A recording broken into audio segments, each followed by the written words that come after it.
to you live from Tennessee, from the east to the west. We are talking Cowboys everything.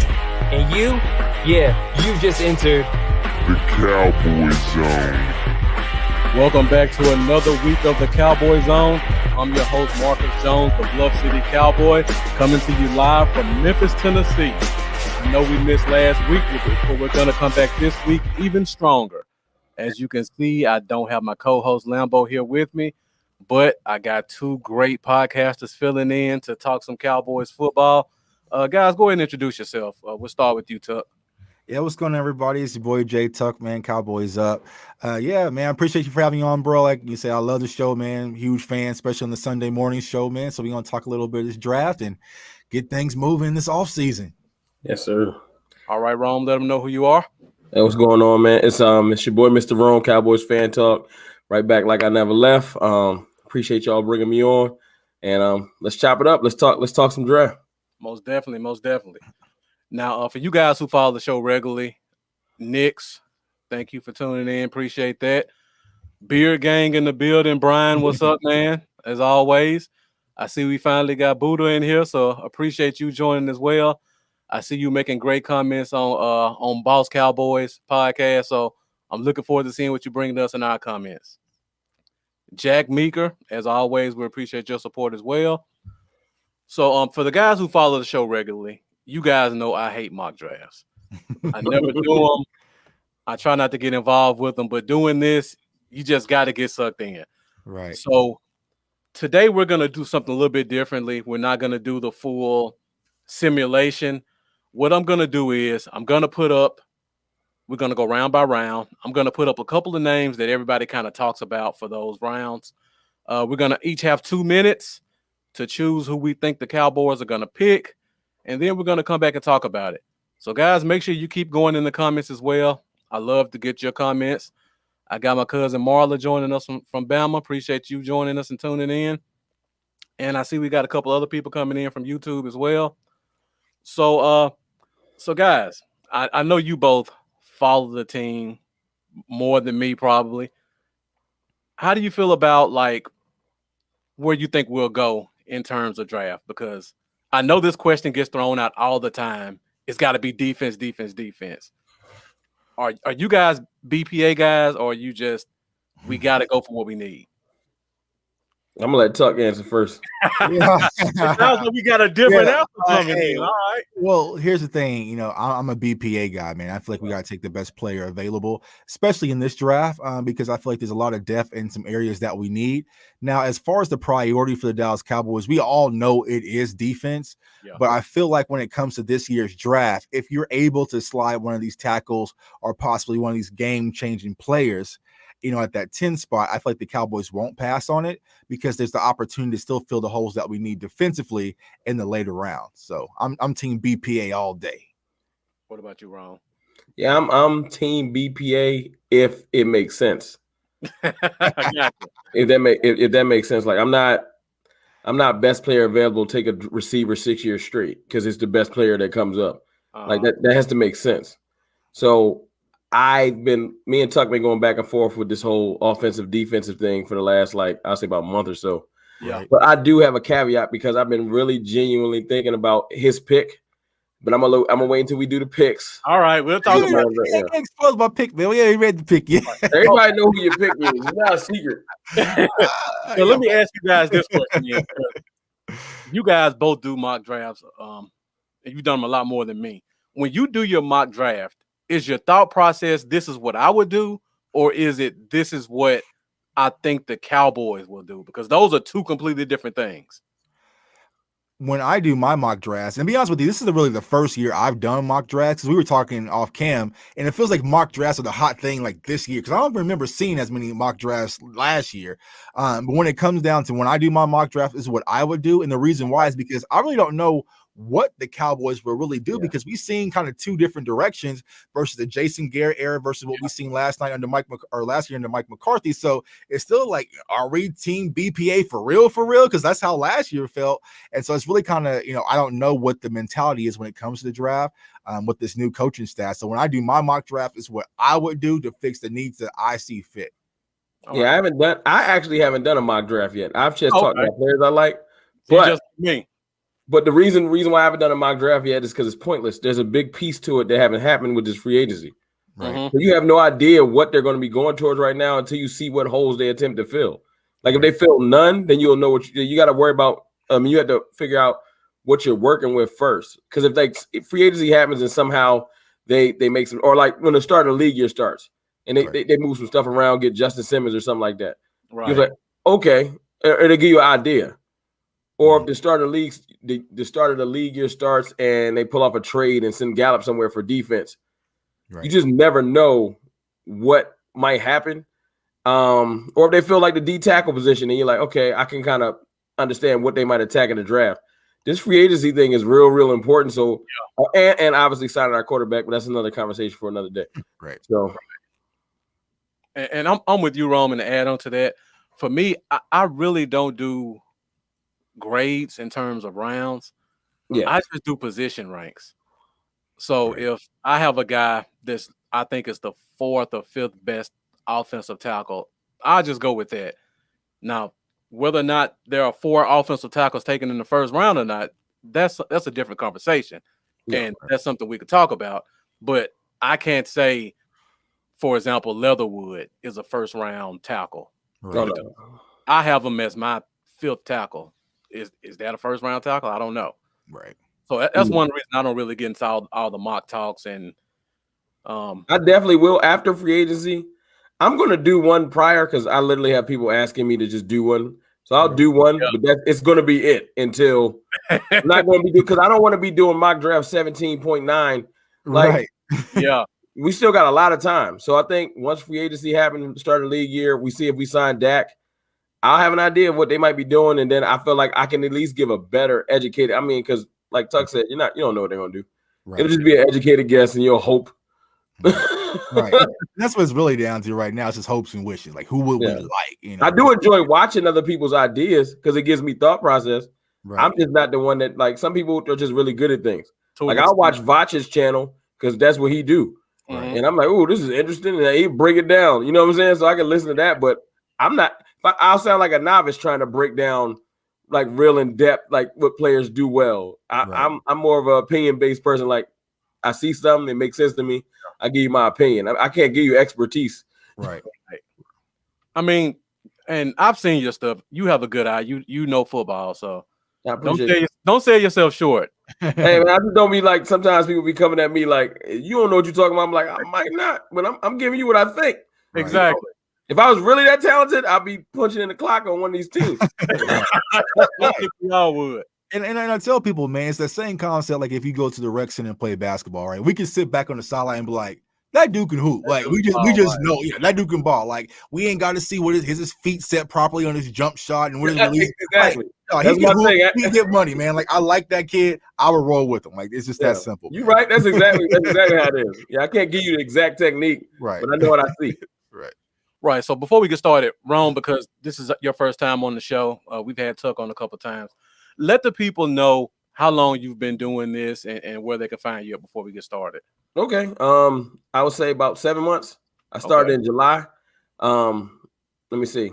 You can find me at Cowboys Fantalk on YouTube. And on Twitter it's Cowboys _Fantalk. Yeah. I think it is. I'm bad with Twitter. But I got an IG channel, Cowboys Fantalk too. And yeah, basically I just been doing it for 7 months. Started my channel because I was getting ignored in the comments. And that's it. That's it. If you watch my first video, it's a rant about getting blocked by someone. Yeah. Mike Fisher. And I just was like, all right, well, I'll start my own thing. I didn't think that many people was gonna listen. Right. That was a surprise, but I just wanted to vent because I couldn't vent no more. And so I was like, all right, I guess I'll do my own thing. Right. All right, Tuck, before we start, let them know where they can find you at. We'll do this a couple times throughout, but you can find me on Twitter at JTuck151, man. I appreciate all the support, man. You can also find me on my YouTube channel, Cowboys Fans Only.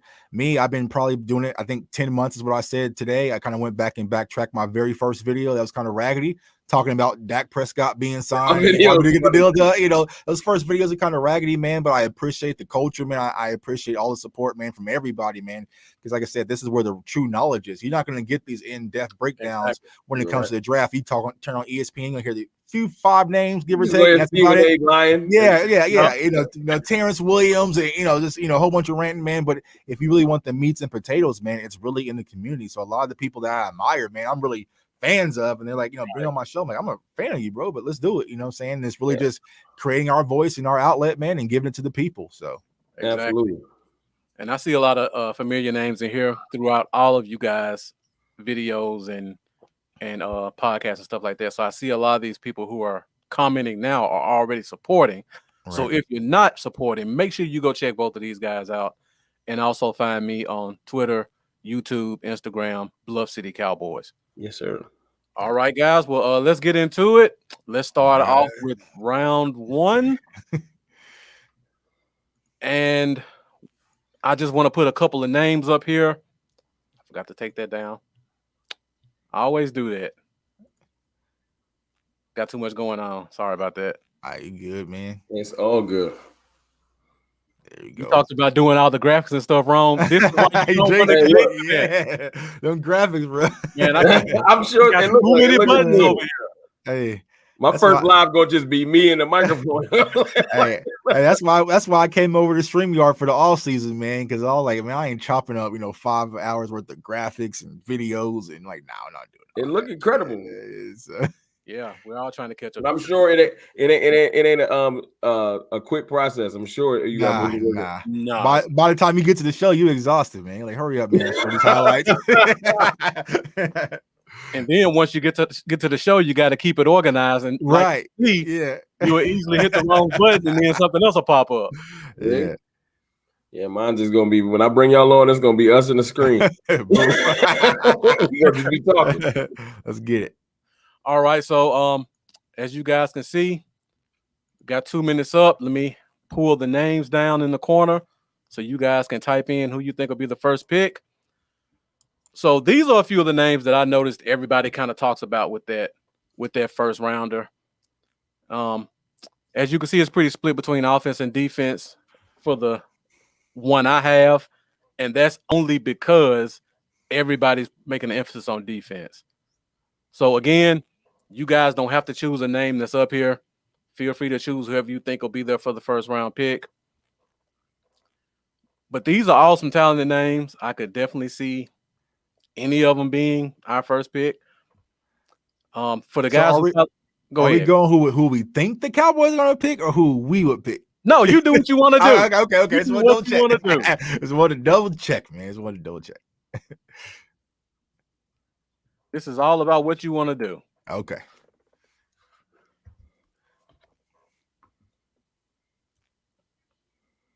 All right, I think I got an idea. All right. Well, I know who Nick's wants for sure. Mine is I have a hypothetical. Okay, we'll get to that in a minute. I'm interested to hear what you got to say about that one. Yeah, because you was kind of intriguing me, man, on Twitter, man. I was like, where was he going with this? No, because it's been. I mean, as much as you're hype about the person I know you're gonna write, everyone else is too. So yeah, I know you're kind of working yourself in reverse. You can't put that much stock into it and not think the other people are gonna take note. So now with us, we're not third. Right. But like I said, y'all, man, I'm really much playing with house money, man, because we got CD last year. And that was pretty much all I really asked for. Like I said, whatever we do this year, man, I'm cool with.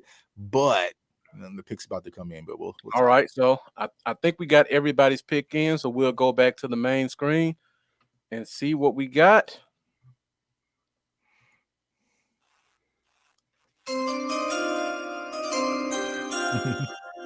Round 1 is completely finished. I think we got all the picks in. So before I put it up there, for the people who follow the show, you probably know who I normally put because I've been talking about him nonstop for the past 3 months. But I had to change from him, and I went another route. And I'm sure you guys will kind of know why if you follow the show and know, and I'll tell you in a minute. Before I put it up here, let me just put a couple of the comments of some of the viewers. So Mendoza, he's always been heavy on Team Slater. I see Buddha. I'm assuming he means Micah Parsons. He put Micah right here. All right, Jaquez says Waddle or Pitts. Interesting picks. And then Buddha comes back again, the generational talent. And I don't even know if I have to put it up here or not because everybody knows where Knicks is going. Right.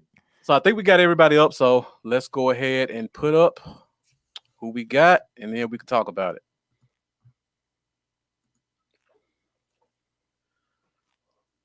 All right.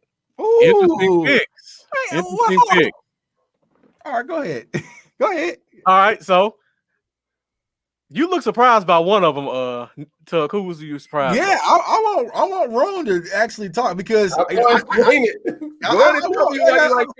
feel like say he did a sneak attack over me. But go ahead, man. Because if I'm looking at my draft board, right? I'm looking at my big board. The guy that he selected is number 1 on my big board. So, right. I mean, no doubts about it. But I just want to get his take because it's an interesting take. Let us know why Chase falls to 10. Rome, start us off. Chase falls to 10 because as much as Chase is talented, Chase isn't.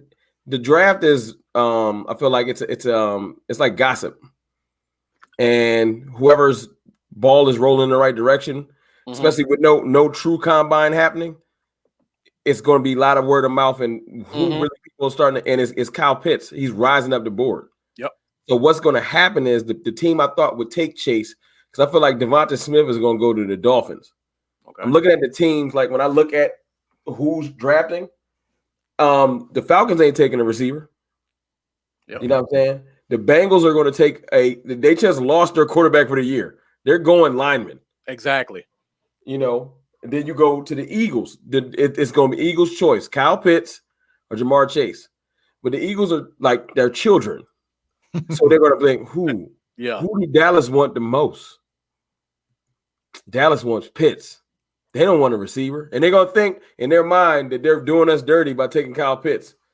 That's fine. And then when I look below them, you got either Detroit, who could take Chase, right? And you got the Panthers, who could take Chase. But I don't think so because I think that they have their receivers they want in place. Okay. And with Pitts off the board, that's where I think Pitts would fall to, one of those teams. I think one of those teams would take Pitts, especially like Detroit. But I think Pitts will be gone. I think Penei Sewell will be there. We're either going to get Sewell or we're going to get like one of them. Somebody's going to fall to us. Yeah. Offensive wise, we get Sewell. We can put him at guard for a year, and we can just have the most amazing line ever. Great. If we don't get Sewell, because they're not going to give up on Tyron Smith, that is not happening. Maybe a year or two from now, but not immediately. If in my scenario, when Chase falls to us, then we can trade Gallup for that defensive player that we want anyway, except the defensive player that we trade for, I feel like we have to be smart with the money. Even though I heard the cap's going up to 185, like I don't think we would trade for like Gilmore and throw $20 million at a cornerback. Right. But I do think we can use Gallup is a piece that can be traded for defense. And I never really considered trading Gallup, but if we can get Jamar Chase and put him where we put CD out to, because CD's, I think his natural position is playing outside anyway. Right. Put CD outside, let Jamar Chase roll right into the slot, which I know sounds crazy, but that's the whole point of this. Because if you had Kyle Pitts, it's the same type of thing. The slot can open up the middle of the defense just like Kyle Pitts can. And I know he'll be gone. I got a feeling, and I really feel like Philly going to take him because Philly does stuff like whatever Dallas wants. If we in front of him, we going to take him. Right. But they're going to cut off their nose despite their face because they're going to let Chase fall to us, and that's not a good idea. They really got to pick their poison because whatever they do, we going to be waiting. And if somehow someone takes if 3 receivers go, then that lineman's going to fall to us. So it's really, you really can't win. You can try every I know people like to find ways to hurt the Cowboys. with the projected it's like 4 quarterbacks projected. Someone might trade up and get another one. Mm-hmm. So with that many quarterbacks maybe going early, you got 2 to 3 receivers maybe going early. You got the tight end, either a tackle will fall to us. If the tackles go, then one of the receivers going to fall to us. You can't really destroy us. But I wanted to go. I was on the Surtain train until I realized, okay, what if I just went experienced defender? But I got to have a trade piece. So I need one of those receivers or the tight end to fall to us. Because I'll still trade. If we get Pitts, I'll still trade Gallup and just roll with Cedric Wilson as the third receiver. To be I know, or maybe pick up your boy from Florida State later in the draft. Terry. Mm-hmm. Yeah, I would if we can get Pitts or Chase or any of the other receivers too, except for Waddle. I don't know. I'm kind of on the fence with Waddle. But if we get any of the other receivers or like heavy, like high-powered offensive players that will pretty much do what Tuck wants, make us like a machine, then I would say, okay, trade Gallup because it's financial piece too. Right. You know, we want to pay him. Now we will have to pay the person we bring in, but if we smart with the trade, I think it's a win-win. Yeah. Right. Now, if you want to go into where Gallup would go, that's the whole show. Mm-hmm. I have no idea. I just know. Look, I'll trade Gallup to New York for Tomlinson, and maybe someone else. Like, seriously, I just want to shore up this defense. Right. And New York could bite on it because they stupid. Right. And Jason Garrett too. You know. Like, You know, as much as I love Gallup, he got a fatal flaw. He got a drop problem. right. He just do. We led the league in drops this year. Once again, nobody talking about it because it's us. He has a couple flaws, but yeah. You know, so as much as I love him, he's explosive. He does make some incredible catches, but sometimes the reliable catch is like he don't got that Beasley in him. Like Beasley will catch anything thrown in his direction. You know, I know they're 2 different receivers. I'm just saying, like the reliability factor is like, So I do think he's expendable. I was on a wall about it, but we not like after we pay Dak, we got to make some real smart decisions front office wise. And I say bring in a consistent defender that can help shore up that defense. And if it's a safety or if it's another corner outside of Gilmore, because I'm not paying it. Right. Then I'm all with it. Yeah. And one of the things I like about Chase, and you talked about this, if you had a guy like Chase, now all 3 of your receivers can play inside or outside. Yeah. Right. With Gallup on this team, he's going to be on the left side, out wide, Play slot. That's it. in that wide spot, and you can just do what you need to do to neutralize him. But if you got Chase, Gallup, Coop in that huddle, you don't know where any one of those guys can line up at. It's an investment. Like I really gave Tuck's thought process about offense a lot of thought, and I'm trying to think GM wise. I'm not just thinking like Tuck is just like, hey man, let's just go for 500 a game. I mean, I'm with that, but I'm really thinking about like, look, we gonna have to, as much as we want to sign Dak, once we sign him, we gotta be smart, right? And we're not gonna re-up Coop. This is his last big contract with Dallas. Right. Not that he's not worth it, but once he gets to if we got Chase and Lamb, one of them will get paid in about 3 or 4 years. And it'll shore up our receiver position to where we don't have to spend that much money. And then in a year or 2, when the dead money's not that bad on Coop's contract, we'll move off him too and bring somebody in as the third. Like it's just it's smart business, you know. And it's not that I don't think Coop is good. It's just I'm thinking about, okay, as much as I want Dak, once we get him, you got to move smart or you're gonna be, well, we can't really sign anyone. Right. You know, so that's my thought process in getting Chase. Now, do I think he's good enough to go way earlier? Yeah, but I'm thinking, okay, all the quarterback movement that's happening, people getting antsy. Someone's going to trade up, and get another quarter. So I think about 3. I think Fields will go, Wilson will go, and Lawrence will go. I don't know if anyone will trade up for Wilson, Trey Lance. Yeah. But maybe Denver sits pat and takes Trey Lance because Trey Lance is better than Drew Lock. Let's just be honest. Right. So if Trey Lance is there at 9, Denver might just say, yo. And he's coming from South Dakota. He already familiar with the weather, you know, because that's a big deal when you play in that type of like arena. Yeah. Right. You know, so they might take Trey Lance. And I'm like, okay, well, four quarterbacks go. one of these high-power offensive players gonna fall to us, and Tuck gonna get his wish. Right. All right. Well, let me go next to All right, go ahead. All right. Yeah, because I'm the only one. I'm almost in tears hearing that, man. I'm team get a high-powered offensive player and trade for defense. I still want my defense. Hey, I'm all with that, man. I'm all now with it. They somehow draft a receiver or somebody and try to keep Michael Gallup. All bets are off. I'm gonna be highly upset because that's too much. That's too much.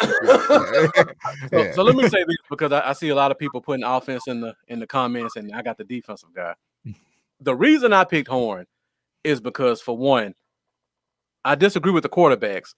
I don't think these quarterbacks have enough hype to go top 10, no matter how much a team may potentially reach. I know you talked about Denver with Drew Lock, and I agree. Wilson is better than Drew Lock, but somebody drafted Lock for a reason and put him in that starting spot for a reason. Somebody likes him, and he has a rapport with Sutton, and he looked decent when he played. I just don't see them taking a quarterback just yet. Fields, if Justin Fields is sitting there and say he fell, they not taking Justin Fields. They gonna sit with Drew Lock. I don't think Fields falls, but if he does fall, I can see that. But you talk about the Wilson and the Trey Lance, think about it. Mac Jones. I don't see Denver taking one of those. Where's Justin Fields going? If Wilson comes off, Trey Lance comes off, and Atlanta just they put a statement out that they're keeping Matt Ryan. Yeah, they have to. Yeah, if they keep Matt Ryan, he ain't going to Bengals. He ain't going to the Eagles. They already got. They can run with 3 quarterbacks if they want to. Yeah. You think the Panthers will make the move? Detroit just made. I thought he would go to Detroit, but Detroit just made their decision. Right. I don't know if they made that decision. They gonna draft somebody with Goff? Yeah. Get their Eagles on. Yeah, and get rid of Eagles on. You see how it ended up with 3 wins. Get your Eagles on. It's horrible. Yeah, they can get rid of Goff next year. They got 2 first-round picks to follow. Next year will be a horrible season. You can't run with 2 quarterbacks. You can't. A lot of teams do it, and they be bad. Okay. So you basically, as Detroit, you say, we're gonna be really bad on purpose. Team Tank. That's what some of these Cowboys fans was hollering. Team Tank. I'm just saying. I don't think they would. So you don't see teams all the time have a quarterback, draft a young guy, let him sit for a couple of weeks, and then the guy who started is gone next year. How old is Goff? 26. You just said draft a young guy. Didn't we just see the same thing happen in Arizona? Who's the old guy? They had a young guy. We had a young guy, and they got rid of him. Yeah, they got rid of Rosen. Jared Goff went to the Super Bowl. Josh Rosen ain't never played a down. What? That's not even close. That's a bad comparison. I'm not saying but they replaced him. Right? Josh Rosen is like the practice. No, I get it when a guy can't play, but if a guy that played in the Super Bowl, it's just a little different. And think about what the Jets might do too. I mean, he had a game where they went for like 50 versus Pat Mahomes. I think Goff with the right coaches and staff can still put up something. Josh Rosen is not NFL. He can't play in the XFL. I mean, I agree with you. I'm just saying a young guy got replaced early. And Let me ask you this then. Do you really think a team is going to get rid of a quarterback plus 2 first-round picks and everybody thinks their quarterback is just the guy? Because that's what you're saying. That's what I'm saying, for at least 1 year. Yeah, but I don't think they would use their high draft capital to take another quarterback. Agree to disagree. Just to bring him in, so Goff can say, Goff released a statement, I'm just happy to be somewhere where they believe in me. And then, they was lying. Like, so it would immediately create controversy if he has to come out next week and they say, after the draft, and they say, well, I thought you thought they believed in you. Well, I guess it's not completely out of the question. I'll just leave it at that. It's not completely out of the question that Goff could be gone after 1 year. It's not completely out of the question that 3 quarterbacks will go in the top 10. It's not. I'm just saying my opinion. I don't think Caleb Farley. I'm looking at a mock draft right now. The Panthers and the let's say we get past Detroit. Panthers and the Broncos. The Panthers I could definitely see going with a quarterback. Right. I can too. Right. So that's my point. Well, these quarterbacks gonna go. And then once they go, one of these receivers or one of these tackles is gonna be like, oh, I guess I'm going to Dallas. It could happen. You can't take. They don't get 2 picks. They get 1. So Right. these teams got to make a decision. Do I want Sewell or do I want Chase? Like, as much as someone's going to mess up and leave us with a high-power offensive piece, and then we're going to be able to trade somebody. Now, if it's an offensive lineman, I'll be great because I do want our line to return to form. Right. And what I think what Rome is also saying is that this is going to be an offensive heavy draft early. It is. Like some offensive players. So it's going to be a while until the defense get taken. I think none of these teams really probably going to consider defense until you possibly get to us, maybe, so. And that's kind of why I went with Horn. I feel like Slater's going to be gone. Sewell's going to be gone. Both the top wide receivers are going to be gone. And Pitts is going to be gone in the top 10. So when I get to 10, I could consider a guy like Waddle, but I just like Horn a lot more than most people do. I feel like he's a special corner, or he can be. He has some flaws in terms of footwork. He doesn't have bad feet. Let me say that. He has bad footwork. That can be fixed. He has that dog in him. He has that. That's important. Right. Exactly. He'll play inside and outside. I've seen him cover a number 1 guy outside of the Auburn game that everybody points at. I feel like that's something we need on this defense. Right. And to me, I like him more than the other 2 corners that are available. So even if they were on the board, I would probably still take Horn. And that's why I got him at 10. Just my opinion.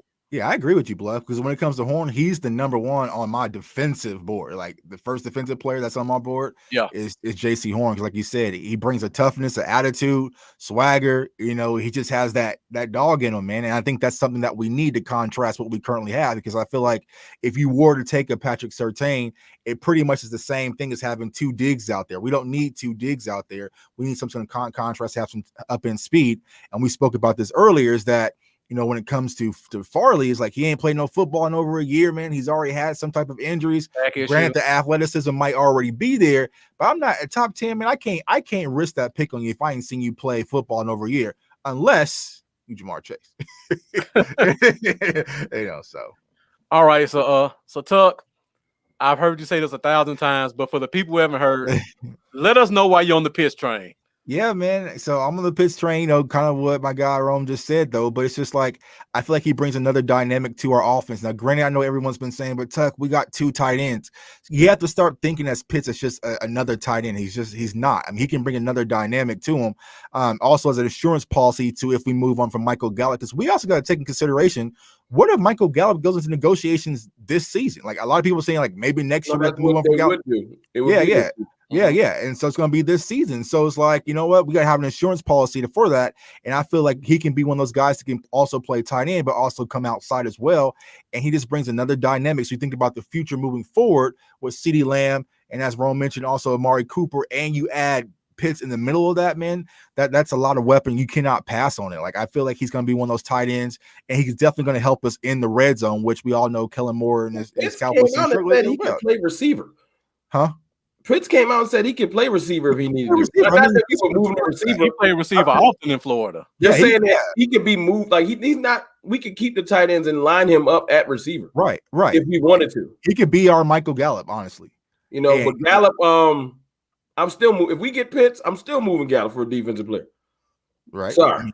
I mean, it makes it a lot more comfortable to do that. Like you can move on from Gallup, bring in a defensive player, and really bring in an anchor. So that's why I would love to bring in just defensive experience. What I was thinking about it, just defense. As much as I want young defense, it still takes a while. It's a curve. Right. Even with Diggs last year, man. Because you got to think about it, man. Besides, CeeDee Lamb, which was the obvious, we had no pretty much day one solidified starters when it comes to these rookies, man. It's going to take them some time.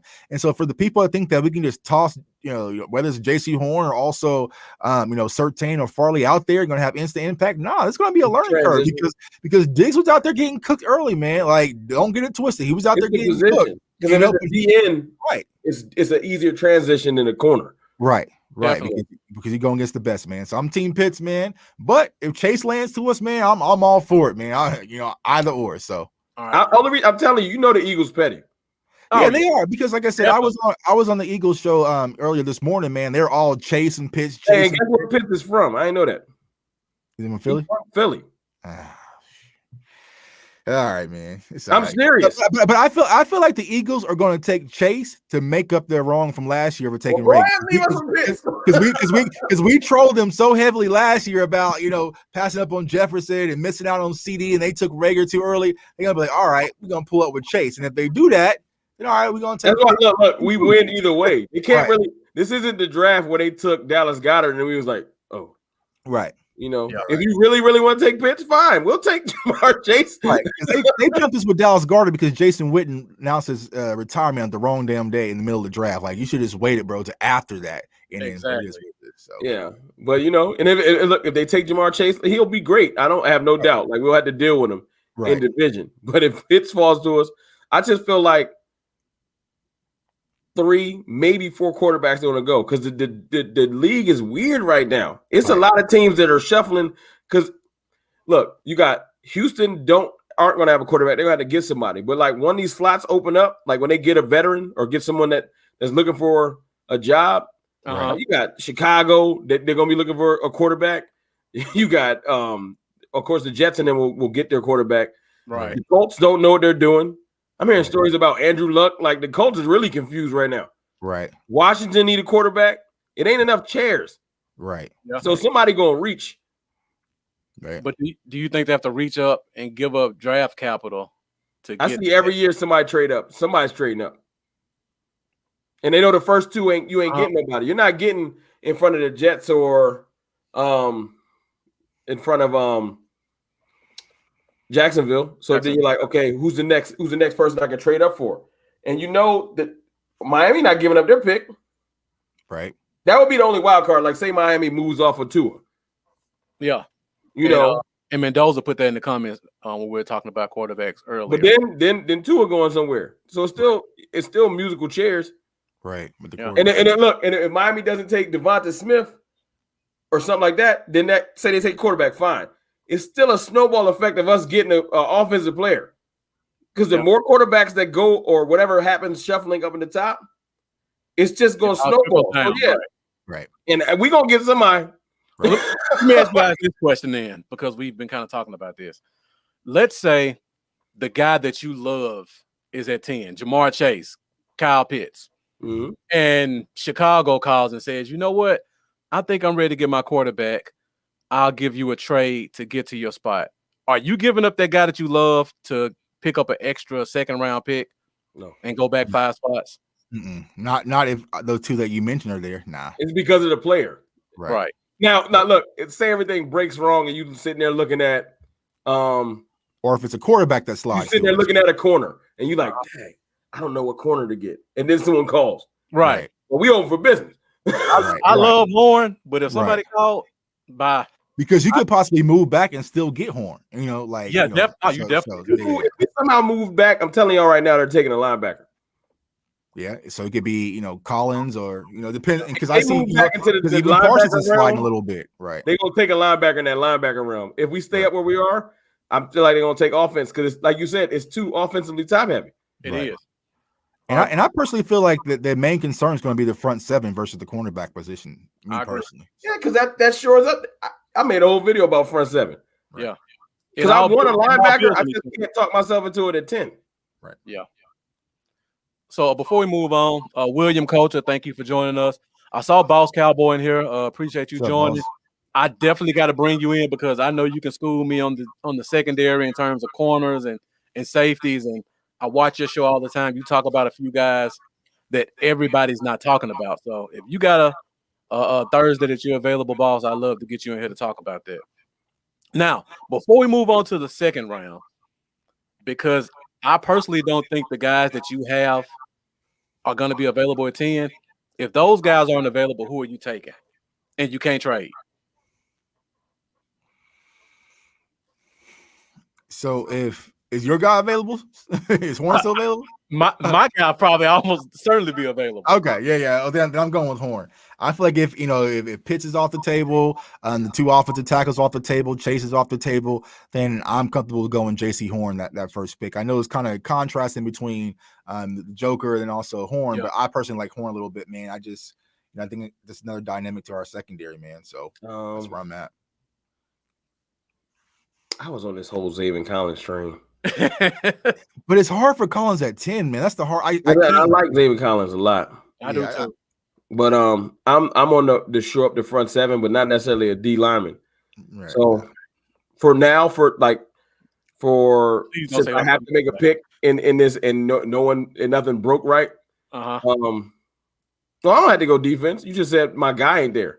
Yeah, I thought you were about to say a defensive lineman that I'll probably go Slater because he's gonna be there. Yeah. Okay. Yeah, I'll probably go Slater. It's gonna be a receiver, a tight end, or a lineman. I'm convinced that they're not going to take a defensive player as much as I want one that high. Right. It's just not. Now they trade back, they will. If everything broke horribly wrong, Sewell, Slater, all the receivers is gone. They ain't gonna take a quarterback. So I'm like, all right. Then they probably don't don't speak to. Well, no, I think Jerry would take Fields because Jerry's an idiot. yeah. And the quarterback, I don't think he would take Jerry. He wouldn't take Trey Lance. He ain't stupid, right? Yeah. But he'd take Fields. He'd be like, I mean, he looked like he Dak. I know Jerry. Right. He Dak enough. Right. And we'll all be incredibly angry, but we'd have to get over it. But yeah, if Justin Fields is there and Dak hasn't signed, I'm going to just go ahead and put what my Justin Fields jersey is looking like. Because I already know he'll do it. Right. You can already get the podcast ready for that one. If Dak's not signed and we watching the draft and we get to 9 and Denver takes whatever and Justin Fields is there, I'm like, well, yeah. All right, y'all. Here we go. Justin Fields there. Yeah. Yep. I can't disagree with you on that one. All right, guys. It's been great discussion so far. You guys have been bringing it in the comments. Keep it coming. We got 3 more picks to go through. We're 42 minutes on just the first pick. So I can only imagine we got to go in the second one because it's a little bit more difficult once you get to that second pick because you got a lot more players to choose from and not as many surefire picks. So round 2, this is just a few of the names that I saw looking at the top 100 around pick 40 to 50 that I've seen. So we'll start the clock up and you guys kind of think about where you want to go. Is your pick gonna be influenced by where you win the first round? No. Like, is there an offensive if there's an offensive guy that you really like? I don't know what you guys' preference are. Would you be like, you know what, I took Chase or I took Pitts first round. I got to get a defensive guy in round 2. Ooh, man, this is gonna be kind of difficult, man. Got a few of my kids up there, man. You don't have to take one of these guys. I'm just putting it out there. Let's see. I have an idea of where I want to go. Okay, man. And again, you don't have to put anybody that's up here. I just want to emphasize that for everybody in the comments. You know what? And I see Mendoza put a guy up here.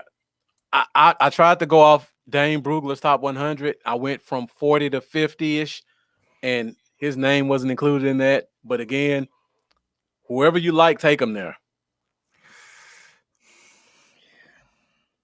Yeah, it gets a little bit more difficult once you get to round 2. Yeah, because they all there, man. And round 3, it gets even more difficult. Round 3, clock's ticking, man.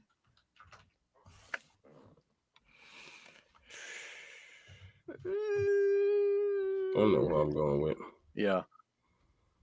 I'm interested to see who you guys say because I'm curious if they'll be available because once you get past like pick 18, I have no clue who's going in the draft. It could be a run on guards. It could be a run on corners. It could be a run on D tackles. You just don't know.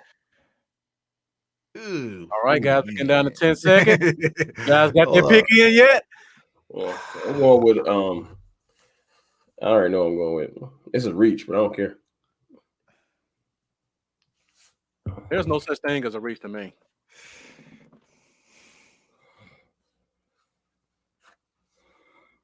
All right, so I think we got the picks in, so we'll go back to the main screen, see where we're going.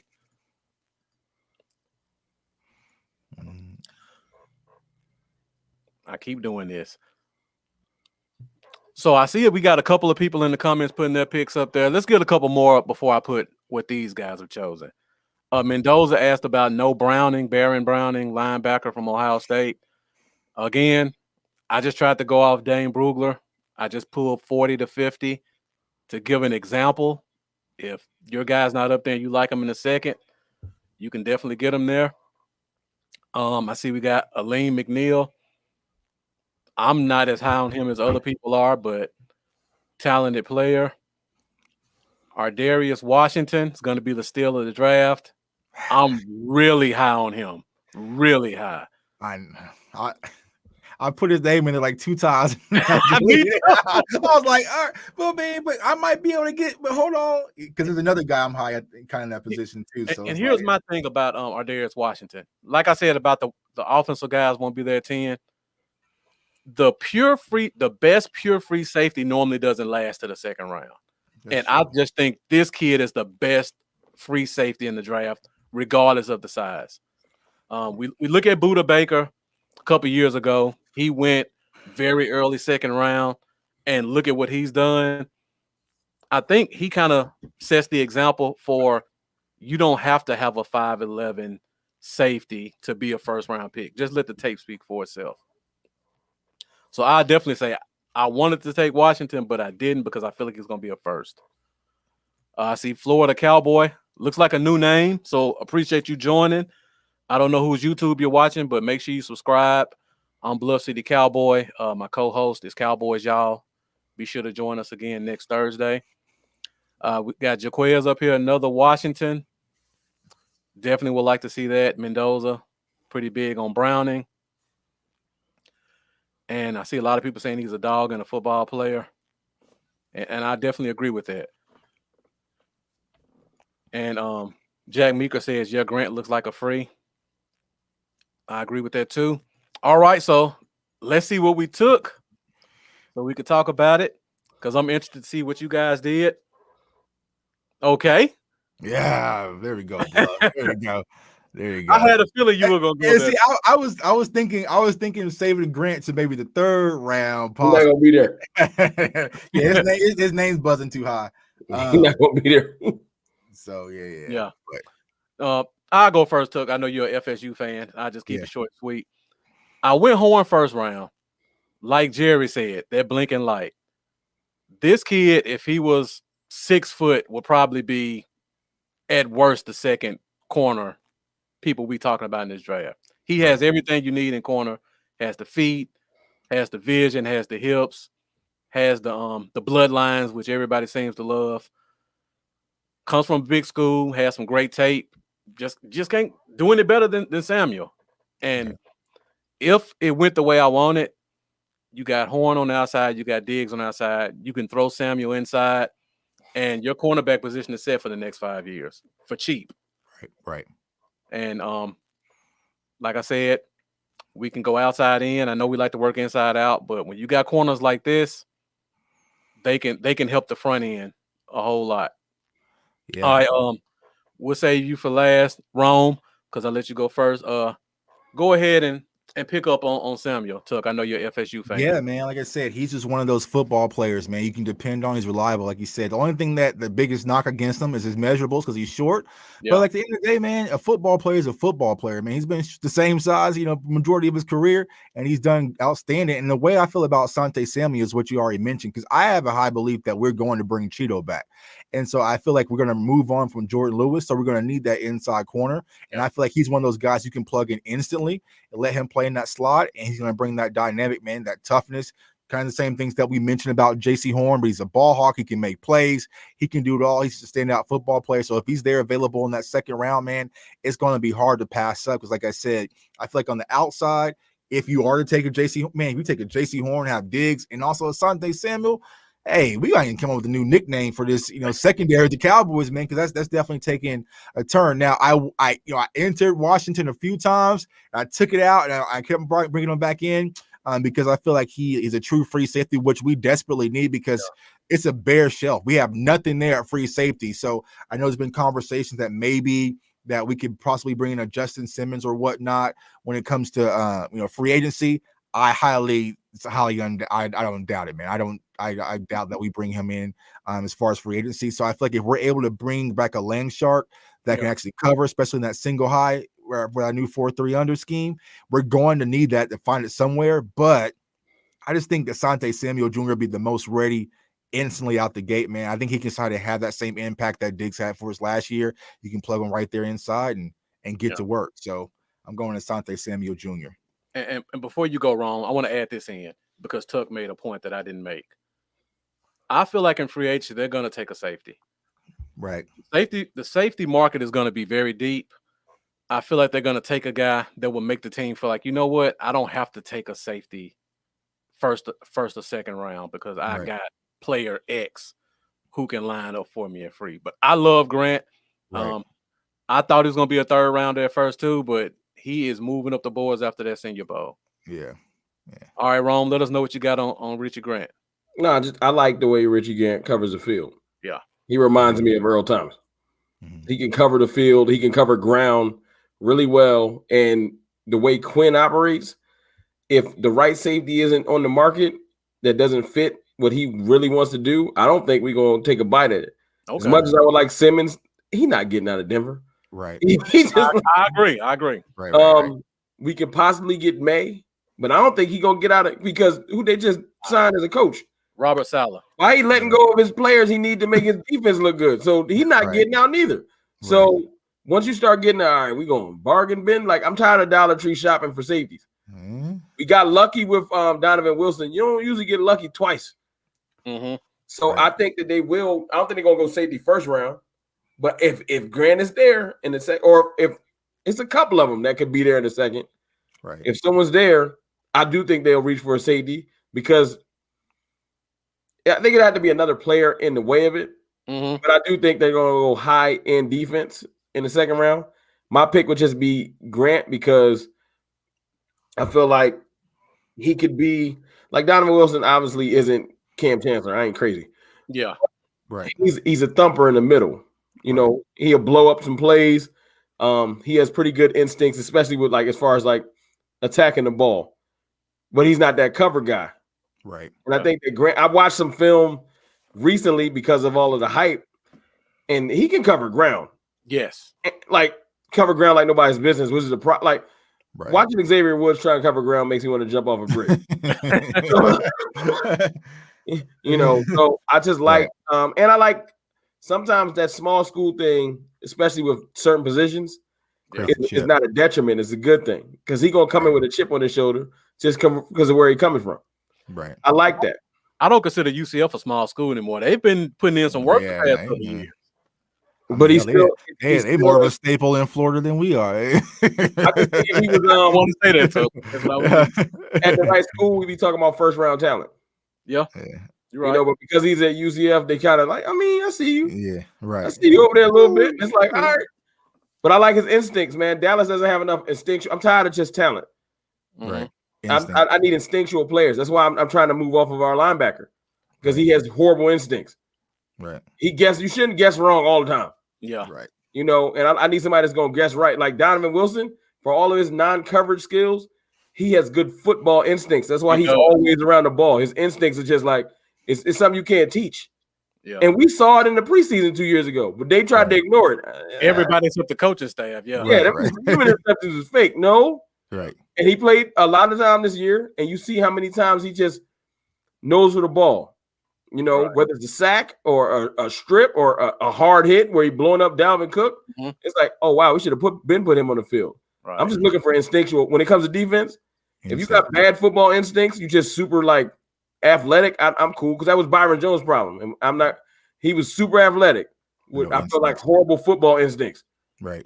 Ball be right by his head. He'd be like, I'm supposed to catch this? Oh, my fault. Like, it's annoying. So I want somebody that has good football instincts, and I would roll with Grant. I wouldn't have went with it 2 months ago. I'd have been like, who? Right. Right. That's the power of, you know, being able to watch film at home because of YouTube. Right. And I was like, oh, wow, I can see it. And if I can see it, I'm sure Will McClay can. Right. All right. And I'm glad you brought that up about Donovan Wilson, Ron, because one thing I always said about Wilson, and I know us as fans or a lot of the fans, they see a guy play well and they're like, oh, he's just amazing. He has no flaws. Wilson is not a good cover safety. No. He just knows how to get to the right spot and he plays aggressive, and Right. that helps him out up to this point. Because when I was watching him in college, I don't know why this happened, but normally when I watch a player, I watch 4 big games. I happened to watch him against Clemson, Bama, Ole Miss, which you wouldn't think would be a big game, and LSU. But Ole Miss at the time had A.J. Brown and DK Metcalf. Well, In all 4 of those games, he looked awful. At Ole Miss, they literally would take turns like, there's my bitch right there. I'm going. It was embarrassing. And I was like, there's no way this guy can make it in the league. But you know what Wilson does that nobody else do? What's that? Wilson, because of the reputation he's built, now people don't just run free past that middle. Mm-hmm. You tiptoeing. Yeah. It's crazy how psyche come into play. Right. And I saw it like because of some of the hits he laid on. You don't just hit Dalvin Cook like that. Right. Even as a linebacker. So because of that, if he's in front of you, like you get behind him on just he get lined up improperly. Yeah, you probably gone. Yeah. But if you doing any type of crossing route, anything like that, that helps his coverage because players are running across that middle like, okay, put the ball in the right spot. I'm not trying to get blown up. Right.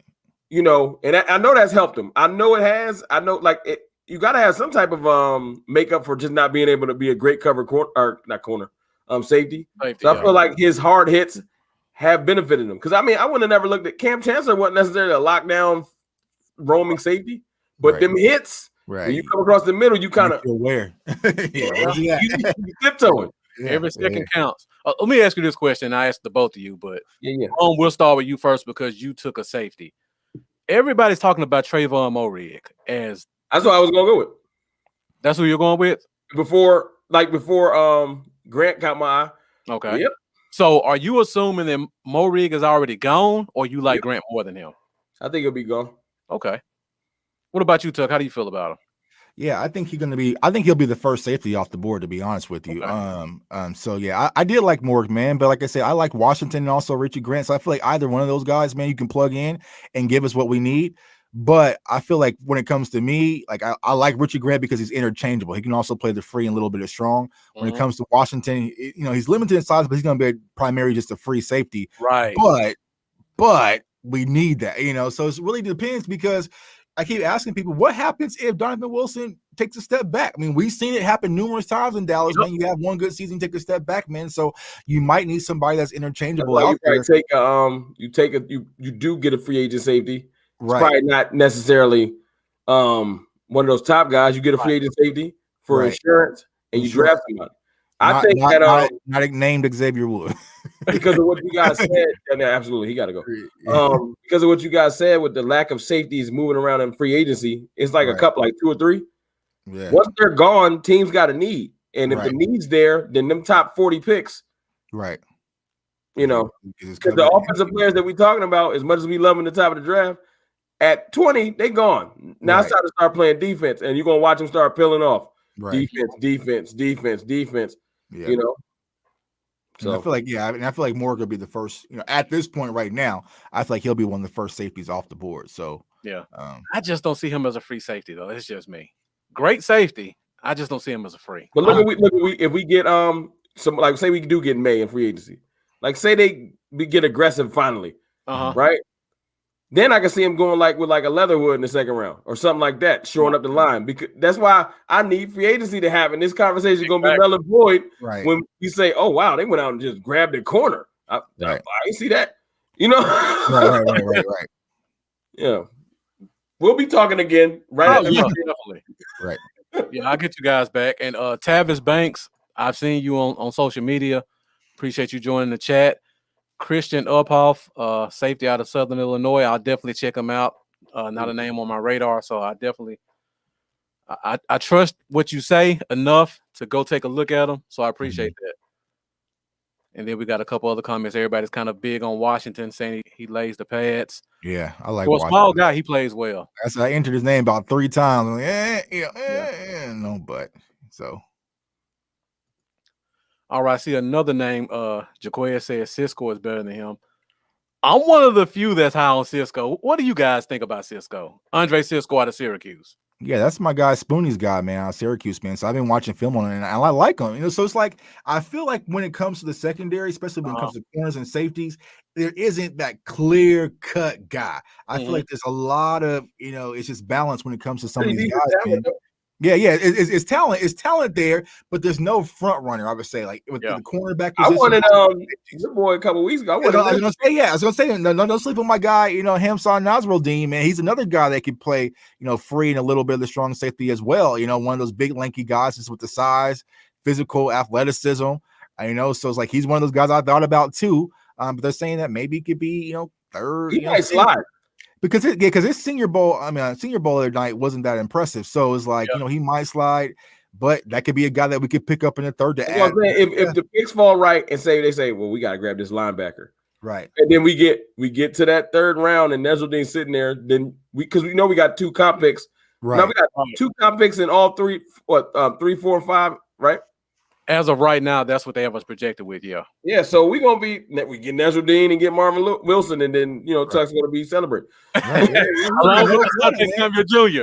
You have to come back and apologize for my video, man. Like, he ain't going to draft all those no's. You'll be Asante Samuel. If you Marvin get 2 Wilson. no's, I'll apologize. If you get 2 no's, but my most important no, man, he's still going to be available too, man. That wide receiver slots. Let's go. I just gave you 4 right now. I'm all 4, man. You want to take 2 receivers and run 6 wide. Yeah, man. Air it out, man. No lineman, just 6 wide. Yeah. Yeah, Tuck's trying to play 7-on-7 football. Yeah, Tuck don't want no. Hey, like I said, man, I live here in Kansas City, man. I'm preparing for war. I'm preparing for war when we pull up here to Kansas City next year, man. I need all the weapons, man. All of them. Kansas City got a Tyrann Mathieu though. Yeah. And he cover up a lot of warts. And they got a Chris Jones too. And he cover up a lot of warts. Tyrann Mathieu cover up a lot of. Right. He always around the ball. It's annoying. Like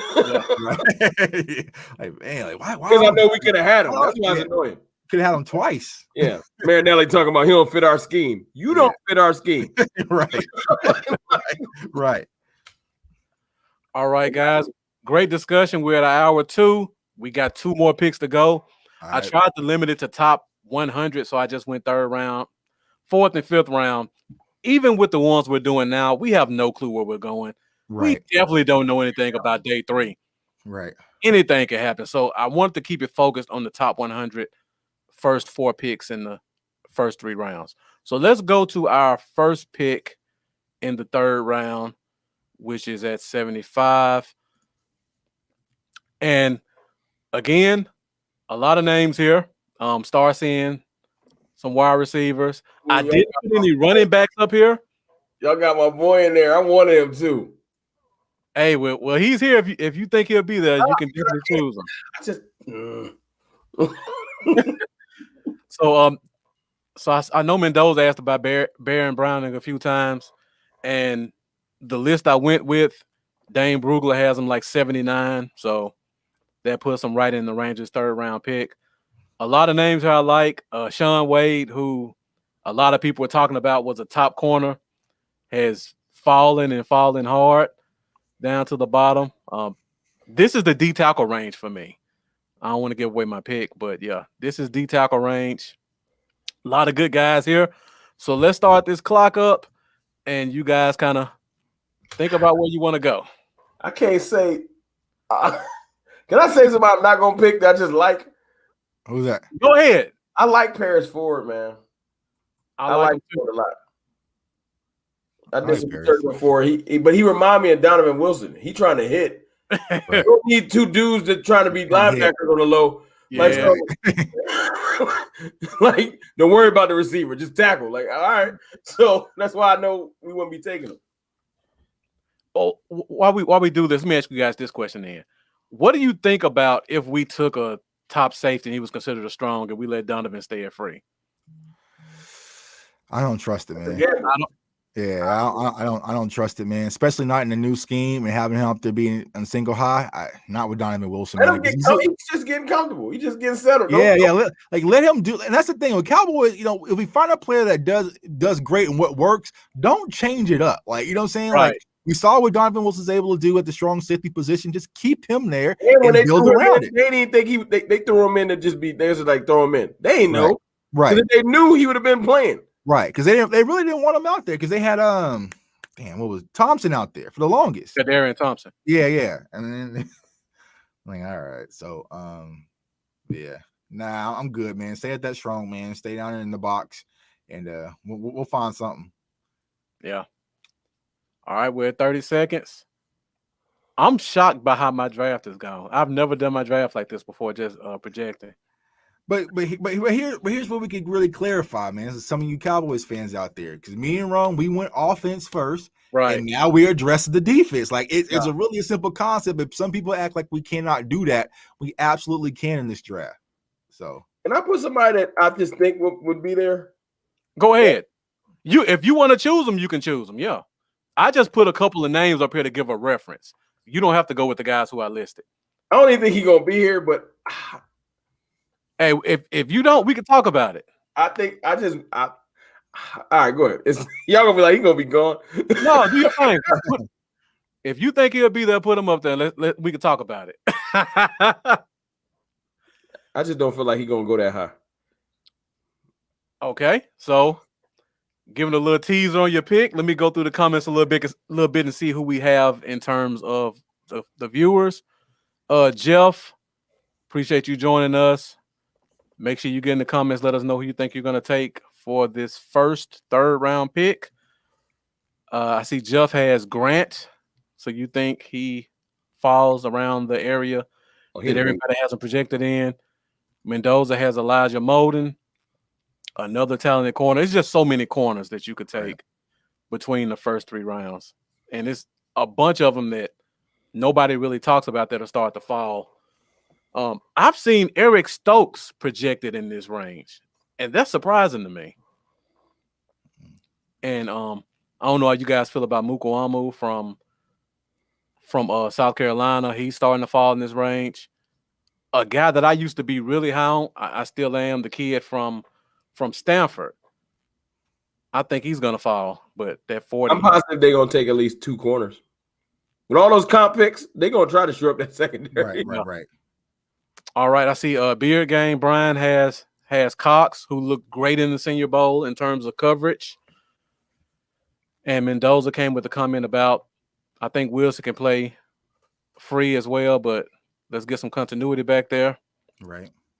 Jaquez coming with Cox as well. Jack Meeker going D tackle with Marvin Wilson. And Jaquez coming with Cisco if we don't get Washington in the second. And then he also doubles back with those Georgia corners. I don't see any way Campbell falls to the third. Just too athletic. But Stokes, I think he's athletic too, but it's just so many corners. We got a high third. What's our third? 75. And then we got so that's what, like around same spot, 10th pick, 10th, 11th pick. I feel a little bit more better with my pick. It's a little high. Okay. All right, so let's see what you got, because I'm definitely wondering, and I know the fans are wondering as well who you got. Okay. I'm not as surprised by that as you would think. I think he's gonna fall a little bit. Rome, let us know why you think he falls to the third, and I'll let you know what I think too. There's some other tackles I think that will go right early. And then I think there's how the draft's getting in like a pocket? Yeah. The draft gonna get so into a defensive pocket, you're gonna be like, I gotta get my defender. Right. If I get him. Like if he's there, I gotta take him. Mm-hmm. So I think Leatherwood gonna fall because people gonna be like, I get him later. Yeah. And you do that, and I think that we might get lucky and be able to put Leatherwood at guard, and it's going I'm excited. Let's roll. Because I'm just I hate Connor Williams. He gets on my nerves. Right. He'll play good most of the game, and then when the game's on the line, he's like, free running to the quarterback. He's right. He was just doing good all game. Right. Gates open. Yeah. Do that in the first quarter. Don't wait till the fourth. Right. But I just think with Leatherwood and Tyron Smith, that this is all contingent or contingent upon Tyron Smith and Collins returning healthy. I agree. But we know what Zach Martin do. We know what Collins and Smith do when Collins show up in shape, right, and without hip surgery. Right. But if you just look at that line, 3 out of the 5 on paper. Actually, I can say 4 out of the 5 because Tyler Beard has really graded out well on Pro Football Focus. Mm-hmm. Like, they act like that wasn't a steal. People be ignoring that pick like we didn't get our center back solidified. Right. So that means we just down to one position on the line I'm worried about. As bad as the line was this year, but that's just because nobody was on the field. Exactly. You know, and if you put Leatherwood at because he looked like he can road grade. He coming from Alabama. Mm-hmm. You put him at guard next to Tyron Smith. Right. That's 5 yards right there. He could just run into them and just lay down. Right. You know, and I know Zeke would love it. I think that would just be perfect. Now, do I think it might be Leatherwood? You know, for purposes of this exercise we're doing today, I'm gonna say he fell to us, and I think it'll be perfect. You know, but you know, if someone else, another lineman can fall there. I'm looking for a tackle that can play guard for a year or two. Mm-hmm. Just to move him to tackle eventually. Yeah. Right. But that's just how I would GM, because I would know, look, even if we get 2 more years out of Tyron, let's not get crazy. We're not going to be reeing him up.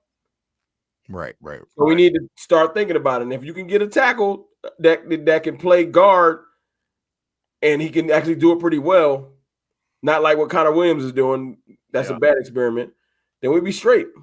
Yeah. So that's my thought process. I know I'm probably a pipe dream. He probably goes hot second. And let me tell you why I think it's not a pipe dream. Personally, I've watched Leatherwood play a lot. Leatherwood cannot play tackle. His hips are stiff. His feet are slow. He's 350 pounds, and he has a 7-foot wingspan. That saved him in college. He's too big for the average college defensive end to get around. And his arms are so long, he's able to not have to get into his kick slide, and he can get his hands on them early. You're not doing that in the NFL. Those long arms might be his future anyway. Those long arms only get you so far. That's my opinion. Maybe somebody else sees it differently. No, that makes complete sense. I didn't even think about it like that. When I look at stay at guard, then I don't even care. Right. When I look at the guards in this draft, I see a bunch of people who play tackle who can play guard. And I think he's going to be a pure guard. So I'm putting a guy like Vera Tucker in front of him, Eichenberg from Notre Dame in front of him. I would take him, but I think he's going to be gone. The kid from Notre Dame? Notre Dame, they bred different. That's what I'm saying. Like, that kid is going to go. He's not going to be around, though. I'm just saying these are guys who are going to go in front of Leatherwood and just continue to push him back further and further. You're right. You're right. Mm-hmm. You're right. Before we get to pure guards and we go guards who can play tackle, we may see 4 guys go in front of him on top of Darrisaw and Slater. So he might be the 8th guard. That could be a 3rd round pick. You just don't know. And you know what? And I would take him there because I really do feel like he could play because of his size. Mm-hmm. You know, he's not worrying about kick sliding. Exactly. He needs you to be taking up space and being able to move somebody off their spot. And I think he's strong enough to do that.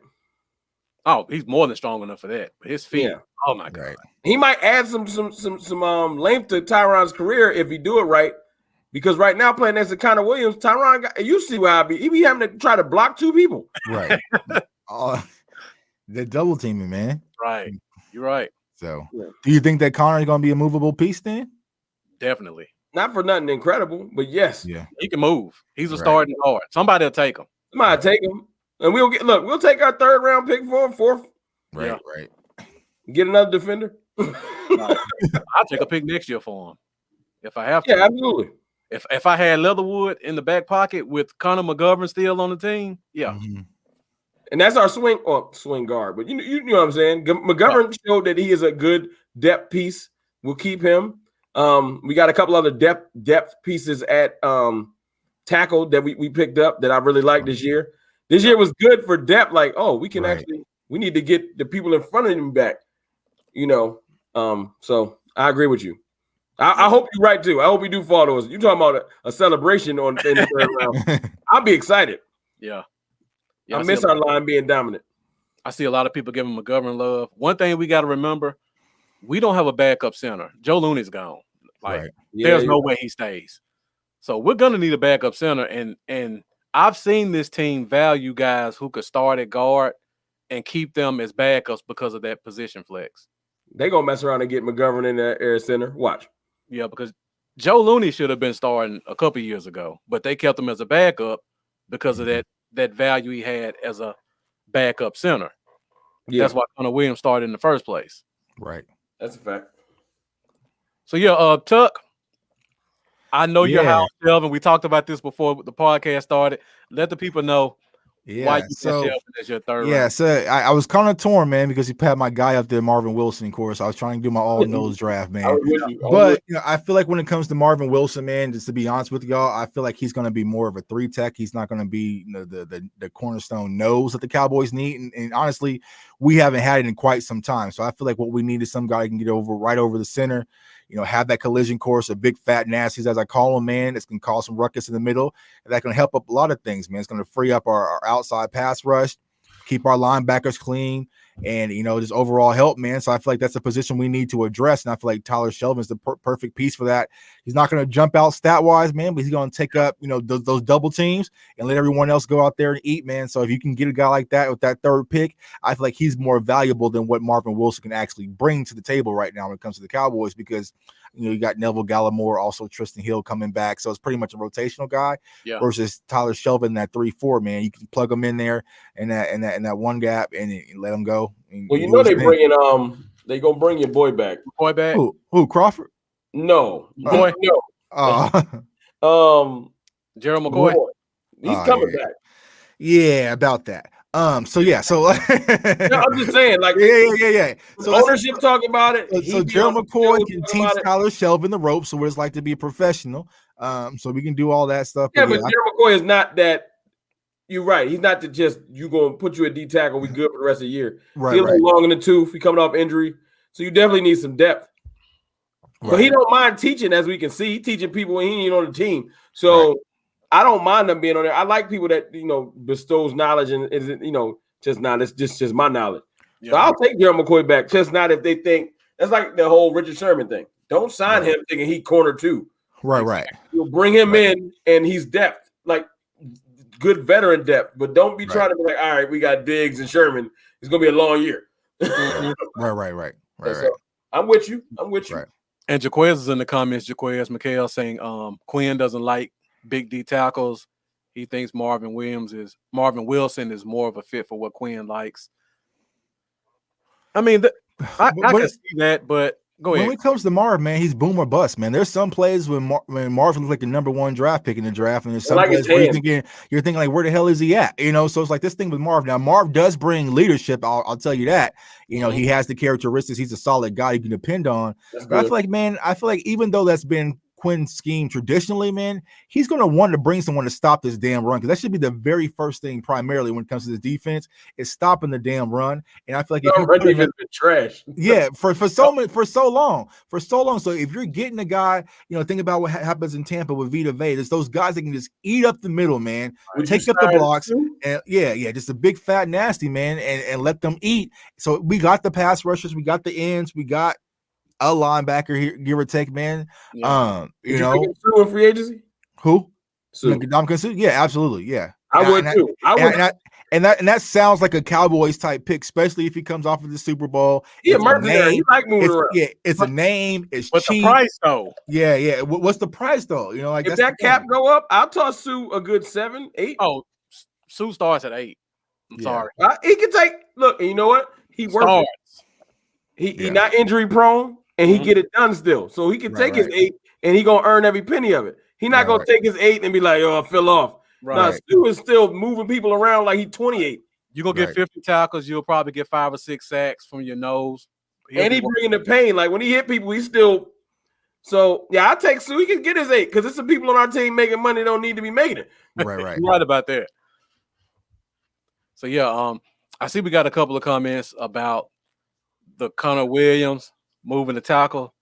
It's not happening, guys. Yeah, we've No, no. been on that train long enough, man. It's over. You Yeah, want me to be suicidal this year? I don't Connor Williams and tackle.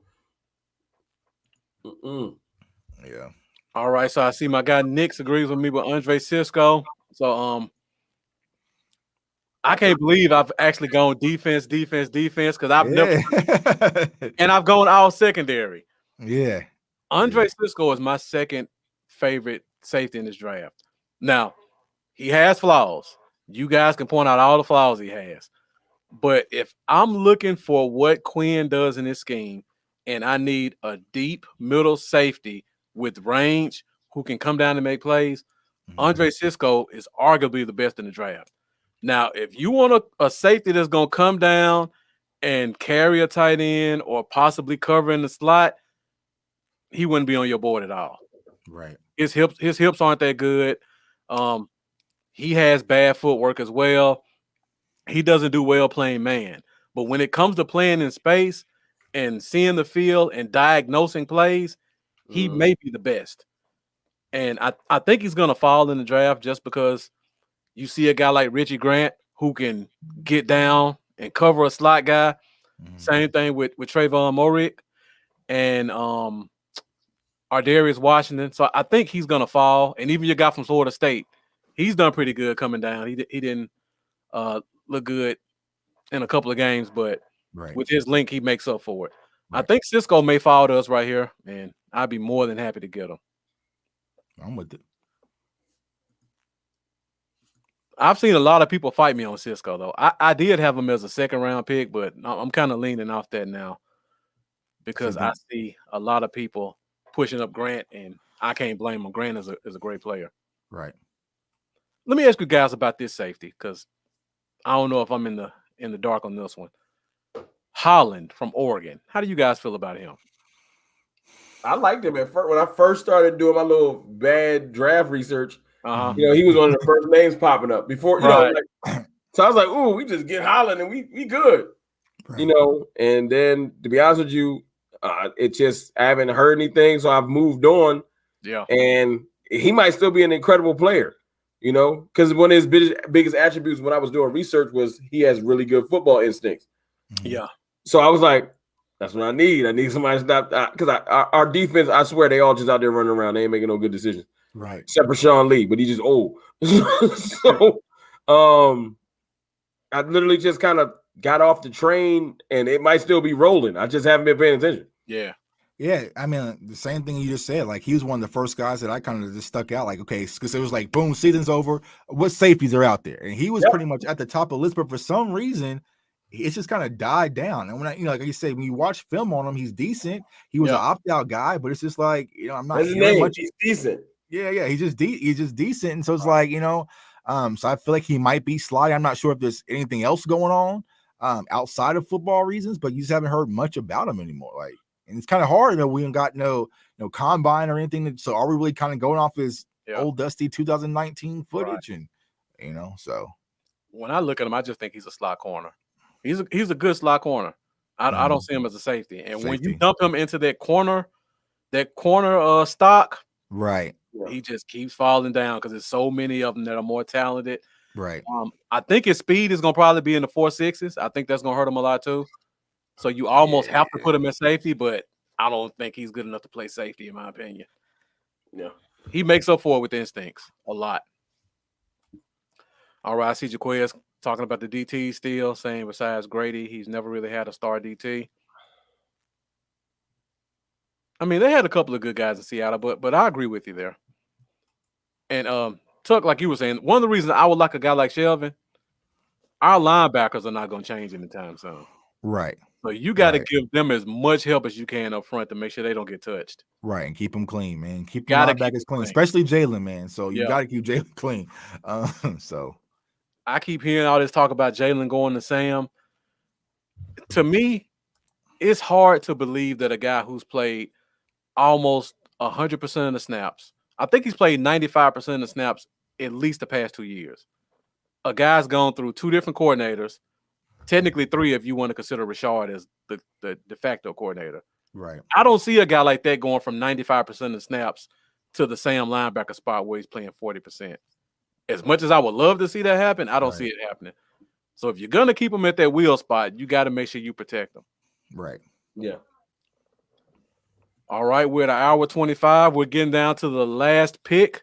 I don't know exactly where it slots at, so I just put it at pick 99 because we're trying to do top 100 picks. And guys, for everybody in the comments, again, before we do this last pick, let them know where they can find you at one more time before we get to the end. You want to go first, Tuck? I go. Go ahead. All right. Mr. Rome, Cowboys Fan Talk. I'm not Alex Leatherwood. No, but you can find me at Cowboys Space Fan Space Talk on YouTube. You can find me on Twitter, Cowboys _ Fan Talk, and on Instagram it's just Cowboys Fan Talk. And yeah, I've been doing this for 7 months, and appreciate y'all bringing me on, man. Still trying to make my legitimate footprint in the Dallas community. So, you know. All right, Tuck, one more time. Let them know they can find you. Yeah, your boy J Tuck, man. I appreciate everyone once again, man. You can follow me on Twitter at JTuck151, and then on my YouTube channel, Cowboys Fans Only. Also Instagram JTuck151, man. I appreciate all support, Cowboys Nation, man, and y'all rocking with your boy, man. Yes, sir. Yeah, and Rome, I think we're all pretty much at the same level. I started about June. I think Tuck, you probably started about the same time. Right. So we're all just doing this together about the same time. I mean, man. Hey, look, I enjoy doing it. I can talk Cowboys all day. Right. Ain't no big deal to me. I don't know. Like when you go on, you know how it is. You go on to watch the network. I still watch them because I like punishment, I guess. I guess. Oh yeah. But you know, you go on and you just hear nothing but narrative. Mm-hmm. Right. And you know, especially once you get involved in our community, you really can point it out. It's not like when you used to kind of feel like this don't make sense to me. Now you obviously know it don't make sense. Right. But it's good you got a safe space, as I like to call it. Yep. It's our safe space. You know, go talk to people that are like-minded. You don't got to feel like you're the only crazy Cowboys fan. You know, the rest of the world don't understand, but we understand each other. So I just roll with us. And also, man, you gotta eat the junk food, man, and see, because sometimes we get these conversations on Twitter, like, where are y'all getting this from? It's like, all right, I see. Okay, that's where you got it. Colin Cowherd. Yeah. You know, garbage time minutes. Like, you know. So, and the one that surprises me when I see people who are Cowboys bloggers with 40, 50,000 followers.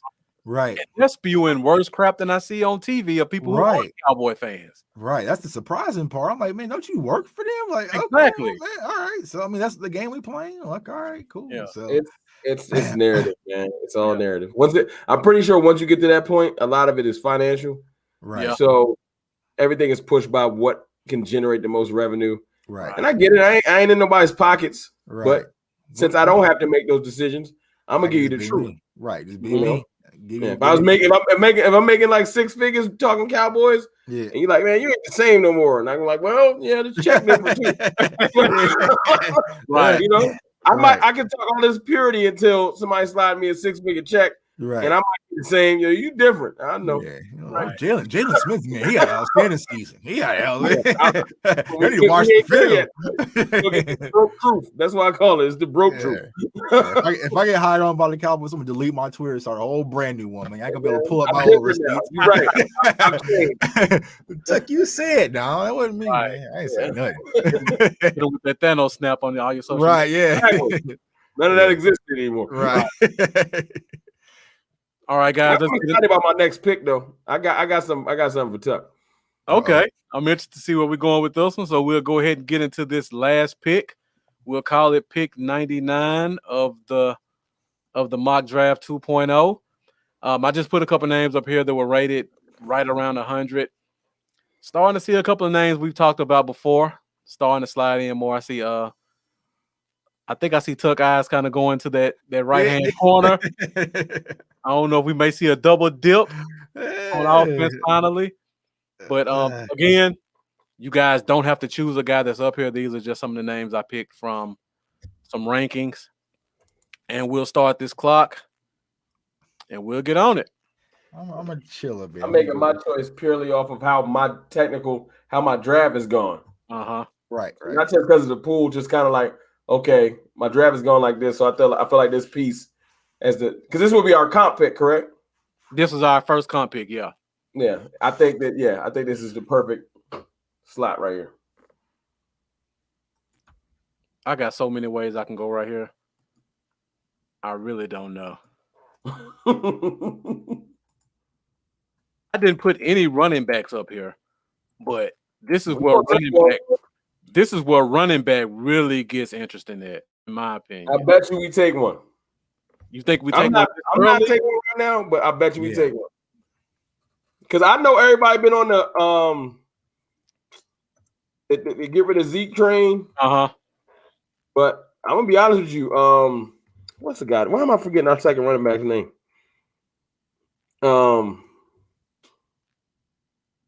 That's sad. Oh, you talking about Tony Pollard?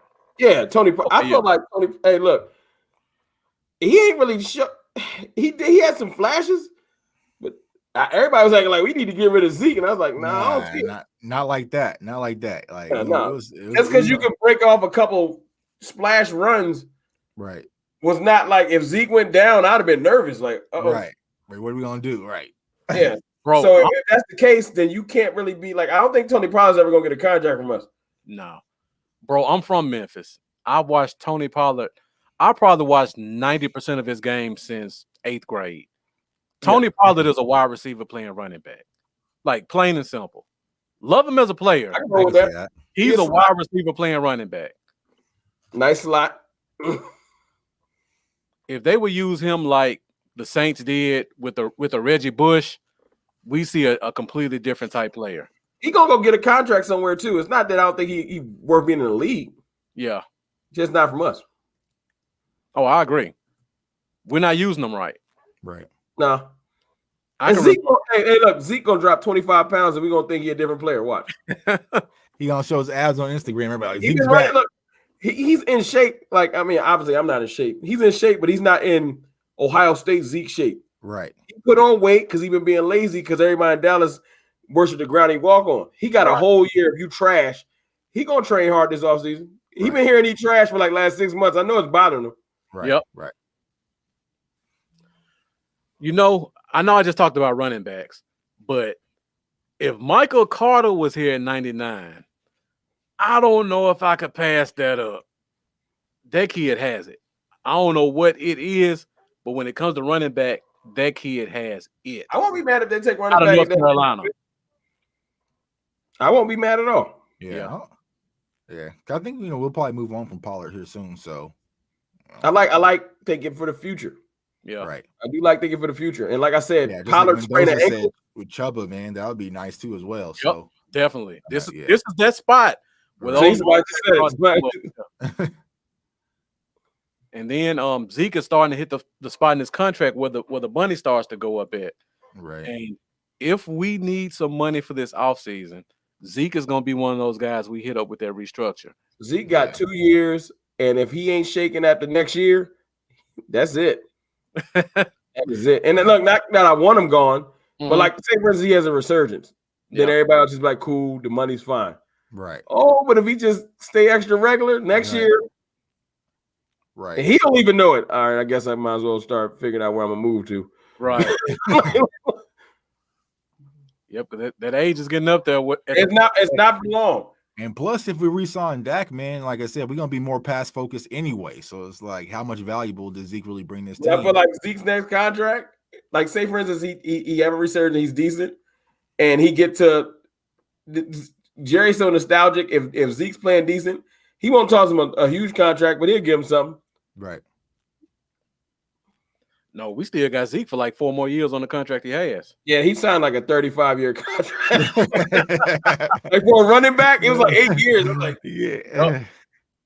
You got one. Jerry's wild. It's crazy to think. Old no limit PD bad boy deals, man. Right. Yeah. Well, you ain't never getting out of this, Zeke. He got one of those Tyron Smith deals. Right. Exactly. Because I think Tyron still has like 3 or 4 more years left on his deal. Yeah, ain't no getting out, which is ridiculous. And that's why they trying to get Dak. Man. Actually, it's good. Tyron is happy. Right. He happy signed that. All these injuries, he like, man, I'm still right. getting paid. I ain't even playing no more. $10 million check look good when you missing the whole season. Can't deny that. And Dak can't get $35. That's crazy. I know. Hey, don't start the Dak talk now. Yeah, you know Hey, that's now, all we're coming gonna in do the the whole show comment. on that. Like a Saturday afternoon, we can have a little time. Right. Those comments will start jumping quick. You know that. Nah, Yeah, people just what show up out you of nowhere. say? What you say? You say that? You're right. This pick for you, Chuck. All right. I appreciate you. Let's go ahead and see the last pick of the night. Pick 99. Let's see what we got. All right. There you go. Shouts out to Tuck. Yeah. Did you take Jamar Chase in the first round? Yeah. Double dipping. Nothing wrong with that. Hey, 18 right. to 60 burgers, man. So is this one of those blinking lights that you just couldn't pass up because he was there? No, I told you I have a method to my madness. Because you take a Chase, you get rid of Gallup. Yeah. Right?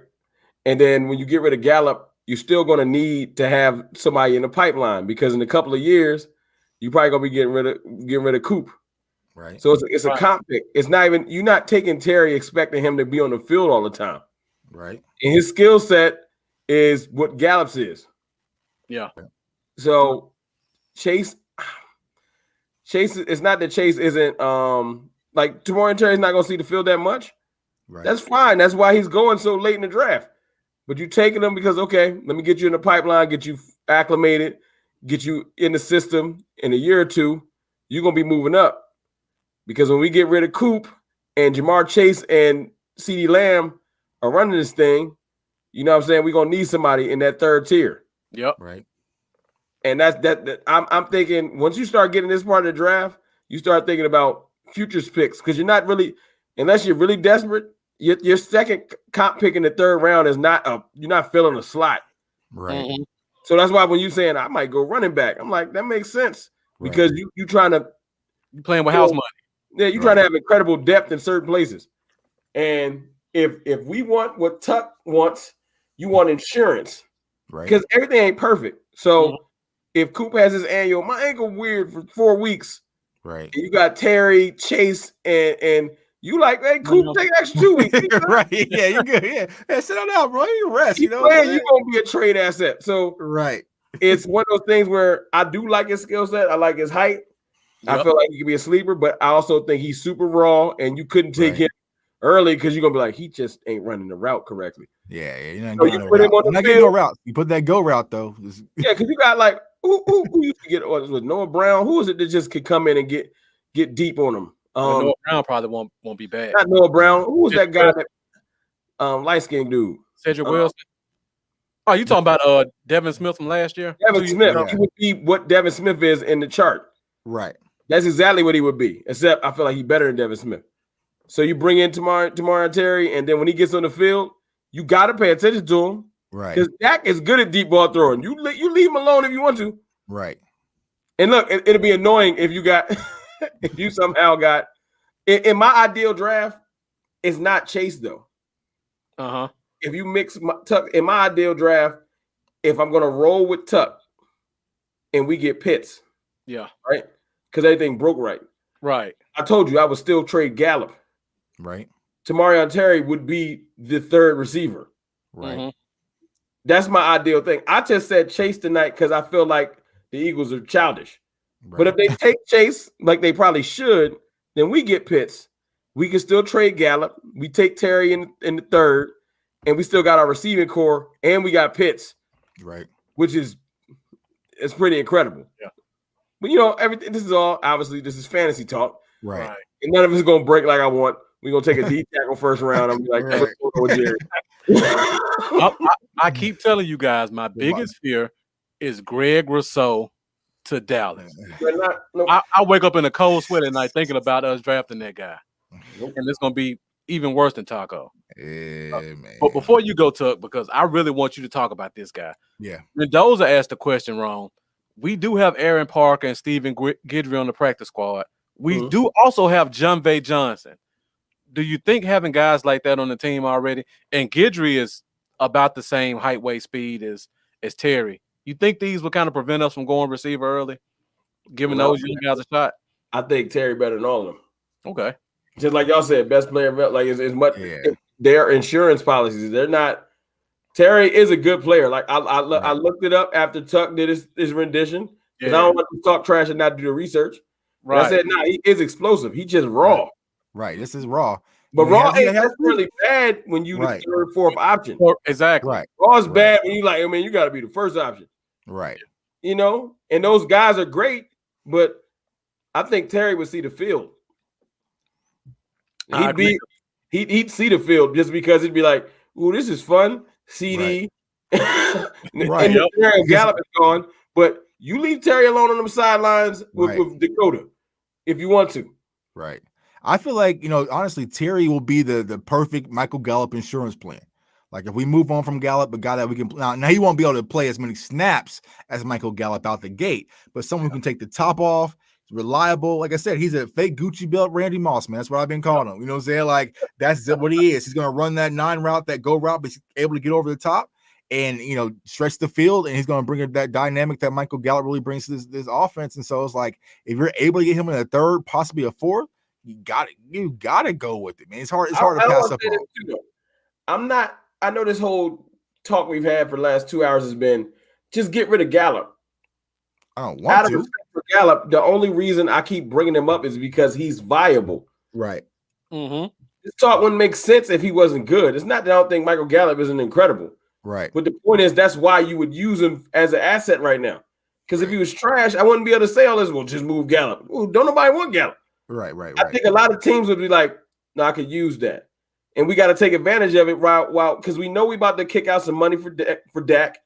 I feel like eventually, and if we do, then we got to be real smart with our cap. We can't be playing around no more. So that's my piece. I agree. Now, Tuck, I really want you to talk about this guy. And for you guys who don't know, this is the linebacker from Michigan, I believe. Michigan. Yeah, middle linebacker from Michigan, man. Cameron McGrone, man. He was one of these players, man. Like I was telling you, Bluff, you kind of watch film on certain guys, and some guy just jumps out on Cam, and you start to go in this rabbit hole, man. And Cameron McGrone was one of those guys that I just jumped out. Middle linebacker, man. He has the intangibles. Now, the one drawback with them, he hasn't played much, only on about 15, 16 games, give or take, at Michigan, which you kind of call Michigan, linebacker U is what they're trying to claim themselves as. But middle linebacker that can come downhill. He's not afraid to get dirty, put his nose in the middle, man, hit the gaps. If he gets tackled up with the guards and the tackles, man, he can get off. He can use his hands. And so I feel like at this point, man, we need more depth at that linebacker position because the cover's getting bare there as well, even going into last season. So, we all know we can't depend on Van Der Esch, and then we possibly moving Jalen Smith to another position. So we're going to need a middle linebacker. And I feel like if you're able to get this kid, like Rome said, with one of these comp picks, add more depth. He's very raw, extremely raw. But like when I said, I see a football player. So I got the film breakdown coming this weekend, actually. But yeah, he's just one of those kids, man. While I sit back and watch about 3 or 4 games, I was like, that's it. He has the intangibles. He's very smart. He knows his assignments. He comes downhill. He's not afraid to put his nose in there, man, and get tangled up in the weeds. And that's what we need in Dallas. And so if we're able to get him this late in the draft, I'm all for it. Yeah. I like him too. He reminds me of Chad Surratt from North Carolina, except this kid can play better in the trenches. Surratt is a pure space guy. Right. Surratt plays a little bit better in space than this kid, but McGrone is a much better player.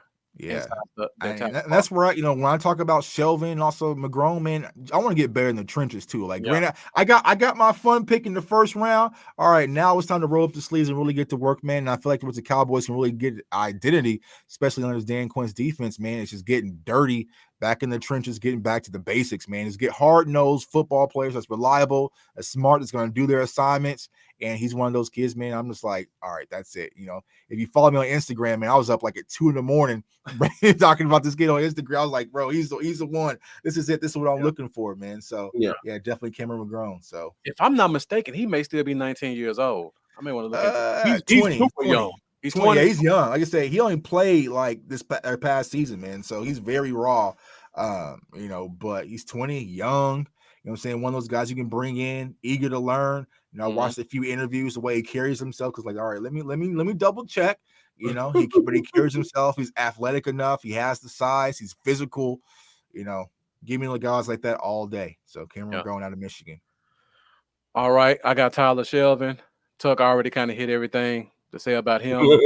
Our linebackers, kind of like what you just said about McGrone. We need some linebacker depth. I don't really trust the linebackers we got to play against the run. So you have to give them linebackers earlier. Right. You have to give them as much help as possible to make them look good trying to play in these trenches, because Jalen takes horrible angles inside and in space, and LVE, he just doesn't have it when it comes to going downhill. That's the strong point. Right. So you got to make sure you can keep those guards off of him. Right. And I know my guy in the comments, Jaquez, says we don't normally take big tackles in that Dan Quinn scheme, but you got to make an exception for this one, because you can't let these if you're going to stick with the linebackers we got, you got to protect them. Right. Something's going to have to change. Either the linebackers going to have to change, or you're going to have to get one of these big, fat, nasty plugs in the middle. And I saw someone kind of say we don't need another Don Terry Poe. Shelvin is not a Don Terry Poe. Linebackers need to change. But like you just said, Bluff, man, a guy that can come downhill. That's why I find him McGrone, man. There's some other linebackers. I mean, if you want to go back to the first with Collins, and also said one of my favorites linebackers in this draft is Bolton, even though he's a little short. I like guys with smart intangibles up here, man, that can understand what's going on, but they're not afraid to put their nose down. And free agency as well. Hey, look, free agency, you know why? Because you're not going to that's a position you can pay, and you ain't going to break the bank. Right. You can bring KJ Wright in there, and he could do exactly what you wanted Sean Lee to do, but actually play still. It's not that I dislike Sean Lee, just literally old. Right. Yeah. Can we get their retirement announcement? Like, damn, we got wins, man. I'm waiting on 35. Sean Lee. Like, so Sean Lee's like, no, I ain't throwing the towel yet. Like, I put that in the video. KJ Wright can still play, so you bring him in and you draft someone. Right. You can't just be dependent. So you bring him in, you draft someone later in the draft, and that's how you shore up the position. You don't just bring him in like, all right, we set, and then because he old, he pulls something. You're like, oh, we're not set. Right. We need bodies, man. We need bodies defensively, man. And like I said, we could possibly lose 8-9 players due to free agency. So it's like we need bodies out there in rotation. These guys we can put out there and depend on these guys. You know what I'm saying? So yeah. And when you look at our current linebackers as they're set, Joe Thomas may be out the door. Right. I mean, we've got him cheap for a couple of years, but he may want to try his luck somewhere else. I don't know why they don't like Luke Gifford, but he just did not touch the field. I mean, they'd rather keep Jalen on the field 100% of the time than let Luke Gifford get a snap. Right. And same thing with Francis Bernard. Great cover linebacker. He can barely play kickoff team. You know what though? I think that's more so was Nolan. Okay. He looked like he was like, you gotta get hurt to get on the field. Right. I'm hoping that Quinn is not. I mean, I did a little thing on Quinn, listening to him. The introductory speech. Everybody talking the right stuff in the speech. Right. That's the rah-rah speech, which is great. At the fan. I want to see if it's the stubbornness. You're not gonna he's not gonna put the perfect lineup out there. I don't see. I mean, most people got to make a tweak. It's how long does it take you to make a tweak? Right. Like, are you gonna be insane with it? Like, I'm gonna go 8 weeks till I realize I got to get rid of half of this defense. Right. Like we did this year. Like, it took a while before they should have known after the second week. All right, we giving up like 100 points. We all saw it. Yeah, we all saw. Like, man, what the hell's going on with Poe? What's wrong with Everson? Something don't look right. Like, no. You gotta stop being stubborn. Right. If the offense on the other team gets the ball and literally dials up a touchdown in 2 plays every time they get the ball, look, y'all. Right. Let's make a change or two. So we'll see what Quinn. Look, I got faith in Quinn, but we will see still in that first game or two how stubborn he is with his scheme. Yeah, because they had D-Law standing up for half the season, but really like, all right, go back to what you used to do because it ain't working. Right. We don't. D-Law probably could add like 4 or 5 more sacks if they let him just play his position. Right. Yeah, and I saw my guy West Coast going live earlier today, and he made a great comment about they always talk about next man up, but we only saw next man up when there was an injury involved. Right. Like Darian Thompson had to get hurt before we saw Donovan Wilson. Right. Thank God no disrespect. Exactly. I mean, they kept saying Neville Gallimore wasn't ready for what 9 weeks, Right. and he came on the field and he was a dog for 3 straight games. Right. And so this is what I'm trying to say, y'all, when everyone's like, we got to go defense. We don't even play the damn defensive players we drafted last year because it took an injury for us. We would have been sitting back every Sunday saying, damn, can we see some more Neville Gallimore? Can we see Bradley and Knott? Can we see Radio Robinson? So we're not going to don't know what Bradley and Knott can do. Right. Still don't. The one play Bradley and Knott came in, he played his read perfect, and that was it. That's why I'm not pressed about DN right now because I feel like we got one in the pipeline. I really do.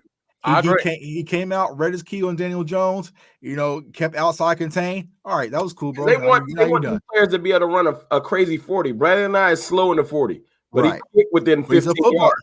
He's a football player. I need to be quick within 15 yards. He don't need to be. He's not about to run with no corner. Right. I need him to be quick. And from what I've seen, when he came out of Utah, right? Right, Utah, yep. Yeah, he's good within his space. And he's real good with locking that edge down, which is the problem with some of our DNs. They just want to run up the field. They're not good for us to run because they all up the field. Right. Yep. Anyway, I'll get another conversation started. Let me ask you guys this question before we go, because this is a guy I was super high on, and I was almost projecting him every week to be our first pick, and that's Micah Parsons. Do you think the comments that have come out have hurt his draft stock? Yes. How bad? He won't be there at 42. I think he'll probably be around now 15-ish range now. Yeah, he's not falling that far. Yeah, he's not. But my thing is this. My silly thought process is dominoes. Mm-hmm. So if Parsons falls, could we mess around and get another good linebacker at 42? Does that domino effect help? Because sometimes the fall will make someone, okay, you took him late. Somebody else took the next one late. Right. And then we look up and would you take Moses at 42? I wouldn't take Moses. I'm not a Moses fan. You know why? Because Moses remind me of Jalen Smith. I was just about to say that. You beat me to it. Yeah. But I'm just saying the domino effect. I feel like if Parsons goes late, we might get lucky. Right. Yeah. You're right. I feel like Parsons might be 15. I feel like Collins will be the next linebacker off the board. And then I feel like Nick Bolton will kind of be that late first. If we make the playoff, we will be taking Bolton. I'm telling you. Yeah. Like I said, Bolton's my guy. Like I love Bolton, like out the gate. And I'm supposed to hate everything that comes from Missouri, man. But like, Bolton but he's a baller, man, and he's smart. He's gonna come in and be like Darius Leonard, and we're gonna be like, we should have took him at 10. Right. Watch. Right. Yeah, so we found a way to trade back, and we're like 18, 16, 18. I'm all in. Right. It's gonna be hard to pass that kid up. Right. Yeah. Bolton's there. Like I said, I mean, yeah. If they traded back, if they say the Cowboys are trading back, all of us need to know. Oh, we about to go defense because that's the only reason you're going back. Trade back, right? We trading back. This draft is going to be heavy. Yeah. Then Knicks has got a Joker too, so I think he's going to be higher too as well. So you got to think Parsons will probably be first. Maybe Collins, maybe the Joker, and then Bolton might be the fourth linebacker. So it's a possibility. But we'll take a trade back second round. If those offensive players, I think it's going to be quarterback crazy up top. Okay, and it's going to cause a domino effect. But if it's not, and Chase, like if we looking at like Waddle or defensive players, we'll take a trade back. Right. Yeah. Right. I don't want Waddle at 10. Right. He can't do none of them plans I was talking about with offense. I don't. Right. I like him from a talent standpoint, but he can't be a number one to me. Right. And he gonna mess around and come in like Justin Jefferson, like, oh, you thought I wasn't good. Oh, Waddle's maybe 5'9", 180. I'm not concerned about that. Yeah. Jefferson, I just didn't see it, and I'm looking at him still like, what didn't I see? Right. Yeah. He snuck passes, but so yeah, he was in the shadows. But Chase ain't sneaking past nobody. No. You're absolutely right. Chase the real deal. All right, so I got one more question before we get out of here. Okay. Now, I know we said we're going to do top 100, but let's say the next pick is probably 110, 10 picks later. Is there a guy you thought about right here who you think may fall another 10 picks that you would consider taking next? Is there a running back you like? Tuck there another receiver? Would Terry be your guy? Yeah, Terry would be my guy here. This will be my Terry pick right here. So like I said, I probably would have said Wilson. I went Terry just because I wanted to, if my scenario went like it went. Yeah. But in all honesty, I do think I can see us taking Marvin Wilson before Terry. Because because he got violent hands. Like he has his moments. Right. And if he can get with the right person like a Gerald McCoy, let me take you under my wing, young man. Right. And we might be looking at a real, Gerald McCoy sounds like he just want to be a coach in the field. And I ain't mad at it. Come pass some of that knowledge on. Right. Yeah. If you ever get a Marvin Wilson right there, bro, take Marvin Wilson, like I said, or Terry, man. Third round pick and comp pick is going to like make our draft. I'm telling you. And that's what I'm saying. That's where the fun really going to start. It's not, I mean, the first pick is really going to be for the show, but that second, that third round, that's where we're going to really have this impact, man, to see who's going to be the cornerstone. Because I feel like that's where we're going to go defensive focus. And so, if we're able to get Marvin Wilson at the third, at that late pick, man, that's a win for me. Yeah, regardless if he's a 3 tech or a 1 tech, just put him out there, man. So yeah. When I look at Terry, I see Cortland Sutton, and because of that, I think somebody. No, right? Huh? He's faster than Sutton. Sutton's pretty fast. He may be faster, but I just see a perfect Cortland Sutton comparison, and because of that, I think somebody's gonna take a chance on him. In that early third, like they did with Sutton, because they had Sutton as a 4th round guy, but those measurables got him put up all the way top 50.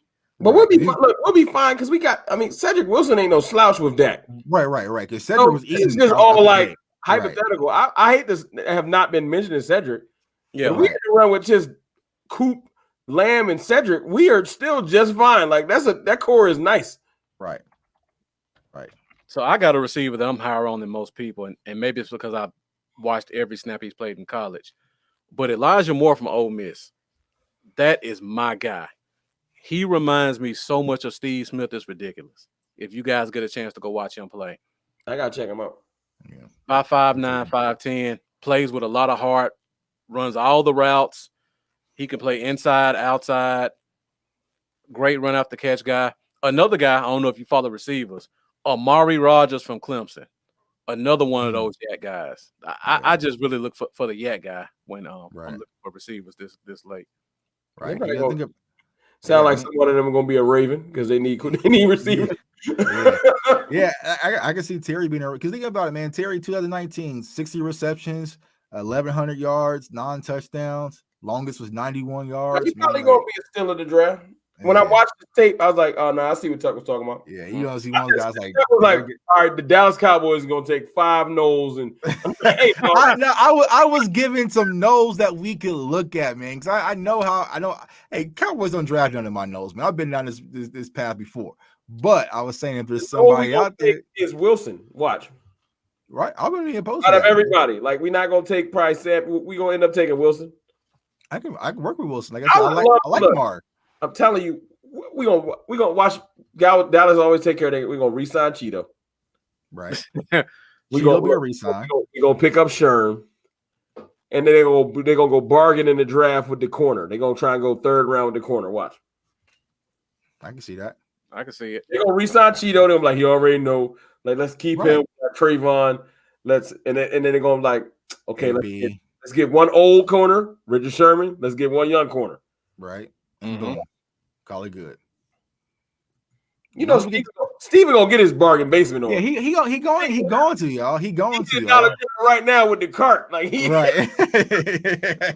Right. He got coupons out and everything, man. You know, Steven will bring Cheeto to the table, like, you know, your last year wasn't that good. You ain't gonna really get that on the market, right? Cheeto gonna be like, all right, like little cheap 2-year deal. Call it good. I ain't gonna look. Cheeto ain't a bad corner. I like Cheeto. Yeah, use them. And you got to think about our corners play better once everybody got healthy. So that's the one thing they're gonna bank on. Is like, you know what? Once Cheeto, we had Diggs and Brown out there, our secondary play better. It's really just that safety. With the right safety and the right safety, right? You're right. Right. That's why. Then, like I said, that's why I would take Sherman as the depth. I just would if they picked up Sherman, it's like, all right, we let Cheeto go. No. Like, that's not it. Like, I don't need Brandon Carr part there. Right. Exactly.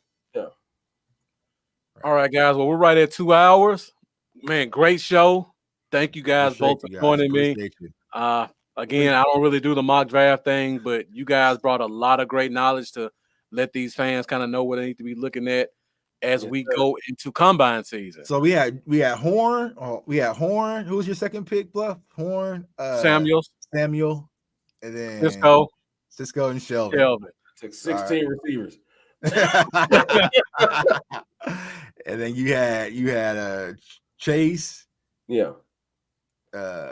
Grant was the second Chase one? Grant. Yeah. Tamar Terry was fourth. And Leatherwood and Terry. And Leatherwood, yeah. All right. And then I had Pitts, Samuel, Shelvin, and McGrone. Yeah, I'm cool with either one of those, man. I just want you need to set up a reaction cam for that 6th pick. Because when the Eagles take Pitts, I need to see your reaction. You're gonna throw something at your team. I'm cool though. Like I said, I got CD Lamb last year, bro. Like I'm saying, it's like my wife buying me a PS5 last Christmas. If I get a gift card this year, it's cool. You know what I'm saying? Like I'm cool. It'll be because look, we lose Pitts, and if we got Jamar Chase, right, you gotta see that reaction too. If the Eagles get Pitts and Chase is there, and we draft, some random linebacker, Surtain or something. I'm just gonna turn the live stream off, man, and go ahead and call it good. You know what I'm saying? Don't even rep the Cowboys no more. They killed it. Yeah. Well, now there's no way in the world they would take. All right, look, and I've been talking defense forever, but if they took Surtain and Chase on the board, because what you can do with the assets, I would be mad too. Right. Yeah. Right. So, we'll shall see, man. CD Lamb and Chase. Appreciate it. All right, hey, Dak Prescott the winner. We got him. You better not be Justin Fields to CD Lamb. I'll be tight. Bro, we take a quarterback. We pass on Chase and Pitts for a quarterback. Some Trey Lance, bro. Man, turn the cam off. I can tell you this: if that happened, you guys want to worry about content for the next. Oh man, we come on the series, Volume 1. Talk me off the ledge. Like, come on YouTube drinking. It's different. So Rome, I take it you're not high on Fields either, huh? No, not over Dak Prescott. I ain't crazy. I think Fields is great. He's not Dak. Right. I agree. I'm not high on him in general, but that's just me. Oh, yeah. I think if Dak like up and retired like Andrew Luck and we had Fields, I'd grow to like him if he can play. Yeah. But like if they replace Dak Prescott, who I think has leaps and bounds grown every year. Right. And Dak just got his Tom Brady redshirt year. Right. His mind moving different right now. He never got a chance to just sit back. He got a chance to sit back and watch all his mistakes. Right. Like I probably would have made that throw. I ain't making that throw next year. Right. Like Tom Brady off the messed up knee came back different. Right. Because he spent the whole year just watching. Yep. Right. Dak Prescott just got a redshirt year in the middle of his career. He about to come back cerebral. Like, yo.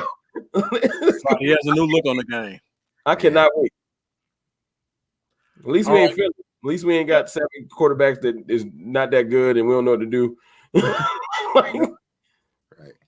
All right, guys, before we get out of here, one more time, Rome, we'll start with you. Let the guys know where they can follow you on social media and let them know when they can find your videos posted. Oh, absolutely. Mr. Rome, Cowboys Fantalk. You can find me at Cowboys_Fantalk on Twitter, Cowboys Fantalk on YouTube, Cowboys Fantalk on IG. I post at least 4 times a week. My whole technology thing ain't as nice as y'all. I'm working it out, but you can guarantee to get my opinion. I got a video coming soon for this whole Carson Palmer crap because he gonna hear my peace of mind. I don't appreciate it. That's what it is. All right, Tuck, let them know once again where they can find you at. Yeah, you can follow me on Twitter, man, at JTuck151, and then also Cowboys Fans Only on YouTube, doing a lot of draft talk, live shows, bringing on great guests like y'all and Star Gang and everybody, just having fun, man, breaking down this off season, trying to fix this whole Cowboys situation, man. So I appreciate all the support. Chime in and show some love, man. I appreciate each and every one of y'all. Yes, sir. Most definitely. We haven't done a 2-hour show in a long time, so everybody who's still here, I appreciate you rocking with us and giving these great comments as always. You can find me, Bluff City Cowboys, on Facebook, Instagram, YouTube. I'm still just barely over 100 subscribers, so if you guys feel it, please go to my YouTube, check me out, subscribe to my YouTube channel. I promise I'm going to start doing more videos. I got to catch up with Rome doing 4 a week. That's good. Look, I just jump on and talk real quick for like 10 minutes. I promise to do my first live ever eventually. Yeah, I got to catch up with Knicks. Knicks will go 4 hours and then make comments saying, I wish we could talk more Cowboys football. I'm not at that level yet, Knicks. Yeah. But most definitely, that's you where I can get my find us. endurance from. Yeah, you can find us every Thursday night, 7:30 Central Standard Time, Cowboy Zone, Facebook, YouTube, and Twitter. Next week, we're going to get more into some of this position talk as we lead into the combine coming up at the end. Well, combine/pro days at the end of the month. So make sure you guys continue to follow us. Make sure you follow these guys as well. And you guys have a good night. We'll see you next week. Appreciate you. Peace. All right. Appreciate you guys for joining. All right, man. Thanks for having us on, man. So I had a blast. So. Yes, sir.